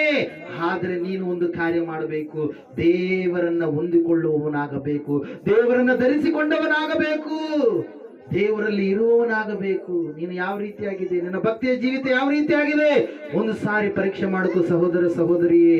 ಸತ್ಯವೇದ ಹೇಳ್ತಾ ಇದೆ, ದೇವರ ಅವಮಾನವನ್ನು ಸಹಿಸುವವನಲ್ಲ, ದೇವರ ತಿರಸ್ಕಾರವನ್ನು ಸಹಿಸುವವನಲ್ಲ. ಎಷ್ಟು ಸಾರಿ ದಾರಿ ತಪ್ಪಿ ಹೋಗ್ತಾ ಇದೆ. ಎಷ್ಟು ಸಾರಿ ವಾಕ್ಯ ಹೇಳಿದಾಗಲೂ ಕೂಡ ನೀನು ದೇವರ ಮಾರ್ಗದ ಕಡೆಗೆ ಬರ್ತಾ ಇಲ್ಲ, ರಕ್ಷಣೆಯನ್ನ ಹೊಂದುತ್ತಾ ಇಲ್ಲ. ರಕ್ಷಣೆ ಹೊಂದಿದಂತ ನೀನು ಒಂದು ವೇಳೆ ನೀನು ತಪ್ಪಾದ ಮಾರ್ಗದಲ್ಲಿ ಇದ್ದೀಯೇನೋ, ನಿನ್ನನ್ನು ನೀನು ಪರೀಕ್ಷೆ ಮಾಡಕು. ಇದು ಯಾರಿಗೋಸ್ಕರವಾಗಿ ಹೇಳುವಂತ ಮಾತಲ್ಲ. ನೀನು ಉದ್ಧಾರವಾಗಬೇಕು, ನೀನು ಉನ್ನತವಾಗಿ ಬೆಳೆಯಬೇಕು, ನೀನು ಈ ಜನಾಂಗಗಳ ಮಧ್ಯದಲ್ಲಿ ಕೀಳಾಗಿ ಕಾಣಬಾರದು, ಅವಮಾನದ ಪರಿಸ್ಥಿತಿಗೆ ಒಳಗಾಗಬಾರದು ಎಂಬುದಾಗಿ ದೇವರು ಹೇಳುವಂತ ಮಾತು. ಭಯಪಡಬೇಡ, ಹೆದರಬೇಡ ಪ್ರಿಯನೇ ಪ್ರಿಯಳೇ ಎಂಬುದಾಗಿ ದೇವರು ಸಂಬೋಧನೆ ಮಾಡ್ತಾ ಇದ್ದಾರೆ. ಪ್ರಿಯರೇ, ಈ ಸಮಯದಲ್ಲಿ ನಾವೆಲ್ಲರೂ ಪ್ರಾರ್ಥನೆಗೆ ಹೋಗ್ಲಿಕ್ಕಿದ್ದೇವೆ. ದೇವರೇ ನನ್ನನ್ನು ಬದಲಾಯಿಸಯ್ಯ, ದೇವರೇ ನನ್ನ ಜೀವಿತ ಮಾರ್ಪಾಟು ಮಾಡು ಎಂಬುದಾಗಿ ಕೇಳಿಕೊ. ದೇವರೇ ನಾನು ನಿನ್ನ ಮಗನಾಗಬೇಕು, ದೇವರೇ ನಾನು ನಿನ್ನ ಮಗಳಾಗಬೇಕು, ದೇವರೇ ನಿನ್ನ ಮಾರ್ಗದಲ್ಲಿ ಪರಿಪೂರ್ಣವಾಗಿ ನಾನು ನಡೆಯಬೇಕು. ನನ್ನ ಕಾಲುಗಳನ್ನು ತಪ್ಪಾದ ಮಾರ್ಗದಲ್ಲಿ ನಾನು ನಡೆಸಬಾರ್ದಯ್ಯ. ನಾನು ತಪ್ಪಾದ ಮಾರ್ಗದಲ್ಲಿ ನಡೆದ ಕಾರಣಕ್ಕಾಗಿಯೇ ನನ್ನ ಕಾಲುಗಳಿಗೆ ಬರಬೇಕಾದ ಶಿಕ್ಷೆಯನ್ನ ಶಿಲುಬೆಯಲ್ಲಿ ನಿನ್ನ ಕಾಲುಗಳಿಗೆ ನೀನು ಮೊಳೆಯನ್ನು ಹೊಡಿಸ್ಕೊಂಡಿದ್ದೀಯಪ್ಪ. ನಾನು ಕೈಯಿಂದ ಮಾಡಿದ ಪಾಪ ಕಾರ್ಯಗಳಿಗೋಸ್ಕರವಾಗಿ ನೀನು ಸ್ವಾಮಿ ಕೈಯಲ್ಲಿ ಸ್ವಾಮಿ ಮೊಳೆಗಳನ್ನ, ಆ ನೋವನ್ನ, ನೀ ಸಂಕಟವನ್ನ ನೀನು ಭರಿಸಿದ್ದೀಯಪ್ಪ. ತಲೆಯ ಮೂಲಕವಾಗಿ ಎಷ್ಟೋ ಕೆಟ್ಟ ಆಲೋಚನೆಗಳು ಮಾಡಿದ ಕಾರಣಕ್ಕಾಗಿ ತಲೆಯ ಮೇಲೆ ಮುಳ್ಳು ಕಿರೀಟವನ್ನು ನೀನು ಹೊತ್ತುಕೊಂಡಿದ್ದೀಯ, ಭರಿಸಿದ್ದೀಯ ಸ್ವಾಮಿ. ಅಯ್ಯೋ, ಬಲ್ಲೆಯನ್ನ ಪಕ್ಕೆಯಲ್ಲಿ ತಿವಿದಿದ್ದಾರೆ ಅನೇಕವಾದ ಹೊಡೆತಗಳು. ಎಲ್ಲ ಅವಮಾನವನ್ನು ನೀನು ನನಗೋಸ್ಕರವಾಗಿ ಶಿಲುಬೆಯಲ್ಲಿ ಅನುಭವಿಸಿದ್ದೀಯ ಸ್ವಾಮಿ ಎಂಬುದಾಗಿ ದೇವರನ್ನ ನೆನೆಸಿಕೊಳ್ಳೋಣ. ಯಾರು ಕೂಡ ಮೌನವಾಗಿರುವಂಥದ್ದು ಬೇಡ. ದೇವರು ಹೇಳ್ತಾ ಇದ್ದಾನೆ, ಮಗನೇ ಮಗಳೇ, ಈಗಲಾದರೂ, ಈ ಹೊತ್ತಿನಿಂದಾದರೂ ನೀನು ಸರಿಯಾದ ಮಾರ್ಗದಲ್ಲಿ ನಡಿ. ಈ ಹೊತ್ತಿನಿಂದಾದರೂ ದೇವರಿಗೆ ಭಯಪಟ್ಟು ನಡಿ. ಜನರು ರೋಗಕ್ಕೆ ಭಯಪಡ್ತಾರೆ, ಸಾಲಕ್ಕೆ ಭಯಪಡ್ತಾರೆ, ಅನೇಕವಾಗಿರ್ತಕ್ಕಂಥ ವಿಚಾರಗಳಿಗೆ ಭಯಪಡ್ತಾರೆ. ಆದ್ರೆ ದೇವರಿಗೆ ಮಾತ್ರ ಭಯಪಡ್ತಾ ಇಲ್ಲ. ಸೃಷ್ಟಿಕರ್ತನಾದ ದೇವರು ನೋಡ್ತಾ ಇದ್ದಾನೆ. ಎಲ್ಲವುಗಳ ಅಂತ್ಯವು ಹತ್ತಿರವಾಗಿದೆ. ನ್ಯಾಯಾಧಿಪತಿಯು ಬಾಗಿಲಲ್ಲೇ ನಿಂತುಕೊಂಡಿದ್ದಾನೆ. ಯಾಕೋಬನ ಪತ್ರಿಕೆಯಲ್ಲಿ ನಾವು ನೋಡ್ತಾ ಇದ್ದೇವೆ, ದೇವರು ನೋಡ್ತಾನೆ, ಒಂದು ಸಮಯವನ್ನು ನಿರ್ಧಾರ ಮಾಡಿದ್ದಾನೆ. ಆ ಸಮಯ ಮುಗಿಯುವುದರೊಳಗಡೆಯಾಗಿಯೇ ಸೃಷ್ಟಿಕರ್ತನು ಪರಮಾತ್ಮನು ಸೇನಾಧೀಶ್ವರನಾಗಿರ್ತಕ್ಕಂಥ ದೇವರನ್ನ ನೀನು ಹೊಂದಿಕೊಂಡ್ರಿ, ಆತನ ಮಾರ್ಗದಲ್ಲಿ ಬಂದು ಆತನಿಗೆ ಸರಿಯಾದ ರೀತಿಯಲ್ಲಿ ನೀನು ನಡೆದುಕೊಂಡಿದ್ದೆ, ಆದರೆ ಆ ಪರಲೋಕ ನಿನಗಿದೆ. ಸಮಯದಲ್ಲಿ ನಾವೆಲ್ಲರೂ ಪ್ರಾರ್ಥನೆ ಮಾಡಿಕೊಳ್ಳೋಣ. ಮಹೋನ್ನತನಾದ ದೇವರು, ಮಹಾಪರಿಶುದ್ಧನಾದ ದೇವರು, ನನ್ನ ಸಂಗಡ, ನಮ್ಮೆಲ್ಲರ ಸಂಗಡ ನೀನು ಮಾತನಾಡಿದ ಜನಕ್ಕಾಗಿ ಸ್ತೋತ್ರ. ಹೌದು ಕರ್ತನೇ, ನೀನು ಹೇಳಿದ್ದೀಯಪ್ಪ, ನಿನಗೆ ಅವಮಾನವಾಗುವುದಿಲ್ಲ, ಹೆದರಬೇಡ ಎಂಬುದಾಗಿ, ನಾಚಿಕೆಗೊಳ್ಳದಿರು ಎಂಬುದಾಗಿ ನೀನು ಮಾತನಾಡಿದ್ದೀಯಪ್ಪ. ಇಸ್ಸಾಕನ ಅವಮಾನ, ನಾಚಿಕೆಯನ್ನು ದೂರ ಮಾಡಿದ ಆ ದೇವರೇ ಇವತ್ತು ನಮ್ಮ ಸಂಗಡ ನೀನು ಮಾತನಾಡಿದ್ದೀಯ. ನಮಗಿರುವ ಅವಮಾನವನ್ನು ತೊಲಗಿಸುವುದಕ್ಕಾಗಿ ವ್ಯಭಿಚಾರಿಣಿ ಸ್ತ್ರೀಯ ಜೀವಿತವನ್ನ ಮಾರ್ಪಡಿಸಿದಂತ ಮಹಾದೇವರು, ಪವಿತ್ರನಾದ ದೇವರೇ, ಆ ದೇವರೇ ಇವತ್ತು ನೀನು ನಮ್ಮ ಸಂಗಡ ಮಾತನಾಡಿದ್ದೀಯಪ್ಪ. ಹೌದು ಕರ್ತನೆ, ಇವರಲ್ಲಿ ಯಾರು ಸ್ವಾಮಿ ಇನ್ನು ಕೆಲವೊಂದು ಲೋಪದೋಷಗಳಿದಾವೋ ಅವೆಲ್ಲವುಗಳನ್ನ ಸ್ವಾಮಿ ನೀಗಿಸಾಕಯ್ಯ, ತೆಗೆದುಹಾಕು ಸ್ವಾಮಿ. ಸೈತಾನನ ಕಾರ್ಯಗಳ ಕಡೆಗೆ ಹೋಗಲಾರದಾಗೆ, ಮಾಟ ಮಂತ್ರ ತಂತ್ರ ಶಕ್ತಿಗಳ ಕಡೆಗೆ ಹೋಗಲಾರದ ಹಾಗೆ ಸ್ವಾಮಿ, ವ್ಯಭಿಚಾರದ ಆತ್ಮಗಳ ಕಡೆಗೆ, ವಿಗ್ರಹಾರಾಧನ ಆತ್ಮಗಳ ಕಡೆಗೆ ಹೋಗಲಾರದ ಹಾಗೆ ಸಂಪೂರ್ಣವಾಗಿ ಇವರ ಜೀವಿತಗಳನ್ನು ಮಾರ್ಪಡಿಸಿ ಪರಿಪೂರ್ಣವಾದಂತಹ ಜೀವಿತವನ್ನು ಜೀವಿಸಲಿಕ್ಕೆ ಆಗುವ ಹಾಗೆ ಕೃಪೆಯನ್ನು ತೋರಿಸಬೇಕೆಂಬುದಾಗಿ ಬಂದಿರತಕ್ಕಂಥ ಪ್ರತಿಯೊಬ್ಬರನ್ನು ಮುಟ್ಟು ಹಾಕು. ಅವರ ಜೀವಿತಗಳನ್ನು ಆಶೀರ್ವಾದ ಮಾಡಯ್ಯ. ಎಲ್ಲ ಕುಂದು ಕೊರತೆಗಳನ್ನು ನೀಗಿಸಿ ಹಾಕಬೇಕೆಂಬುದಾಗಿ, ಒಳ್ಳೆಯ ಆರೋಗ್ಯವನ್ನು ಅನುಗ್ರಹ ಮಾಡಬೇಕೆಂಬುದಾಗಿ ಬೇಡಿದಲ್ಲಿ ಯೇಸು ಕ್ರಿಸ್ತನ ಪ್ರಾರ್ಥಿಸಿ ಅರ್ಪಿಸಿ ಹೊಂದಿದವರಾಗಿದ್ದೇವೆ ಪರಮ ತಂದೆ. ಆಮೇನ್, ಆಮೇನ್, ಆಮೇನ್. ನಮ್ಮ ತಂದೆಯಾದ ದೇವರ ಶಾಶ್ವತವಾದ ಪ್ರೀತಿಯು, ಕುಮಾರನಾಗಿ ಬಂದರೆ ಯೇಸು ಕ್ರಿಸ್ತನ ಶಾಶ್ವತವಾದ ಕೃಪೆಯು, ಪರಿಶುದ್ಧಾತ್ಮ ದೇವರ ಶಾಶ್ವತವಾದ ಅನ್ಯೋನ್ಯತೆ ನಡೆಸಲಿಕ್ಕೆ ಅಲಂಕರಿಸಲಿಕ್ಕೆ ಕೂಡಿ ಬಂದಿರುವ ಇವರ ಸಂಗಡಲು, ಸಕಲ ಸದ್ಭಕ್ತರ ಸಂಗಡಲು, ಪ್ರಪಂಚದಲ್ಲಿರ್ತಕ್ಕಂಥ ಎಲ್ಲಾ ಮನುಷ್ಯರ ಸಂಗಡಲು ಸದಾಕಾಲ ನೆಲೆಯಾಗಿರಲಿ ಸ್ವಾಮಿ. ಆಮೆನ್. ಆಮೆನ್. ಆಮೆನ್. ಯೇಸು ರಕ್ತಕ್ಕೆ ಜಯ, ಸಕಲ ಪಾಪಗಳ ಲಯ. ಯೇಸು ರಕ್ತಕ್ಕೆ ಜಯ, ಸಕಲ ಪಾಪಗಳ ಲಯ. ಯೇಸು ಪ್ರಭು ರಕ್ತಕ್ಕೆ ಸಂಪೂರ್ಣ ವಿಜಯ, ಸಕಲ ಪಾಪಗಳಿಗೆ ಅನಂತಕಾಲ ನಾಶನ. ಹಾಲೆಲೂಯ, ಹಾಲೆಲೂಯ, ಹಾಲೆಲೂಯ. ಸ್ತೋತ್ರಂ, ಸ್ತೋತ್ರಂ, ಸ್ತೋತ್ರಂ. ಆಮೇನ್, ಆಮೇನ್, ಆಮೇನ್, ಆಮೇನ್. ಇಂಥ ಒಳ್ಳೆ ಸಮಯದೊಳು ಯೇಸುವೇ ನಿನ್ನ ಬಳಿ ಬಂದೆವು, ನಿನ್ನ ಮಕ್ಕಳಾದ ನಾವು ನಿನ್ನನ್ನೇ ಆರಾಸಿ ಬಂದೆವು. ನಮ್ಮ ಮೇಲೆ ದಯವಿಡು ಸ್ವಾಮಿ.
ಹಲ್ಲೆ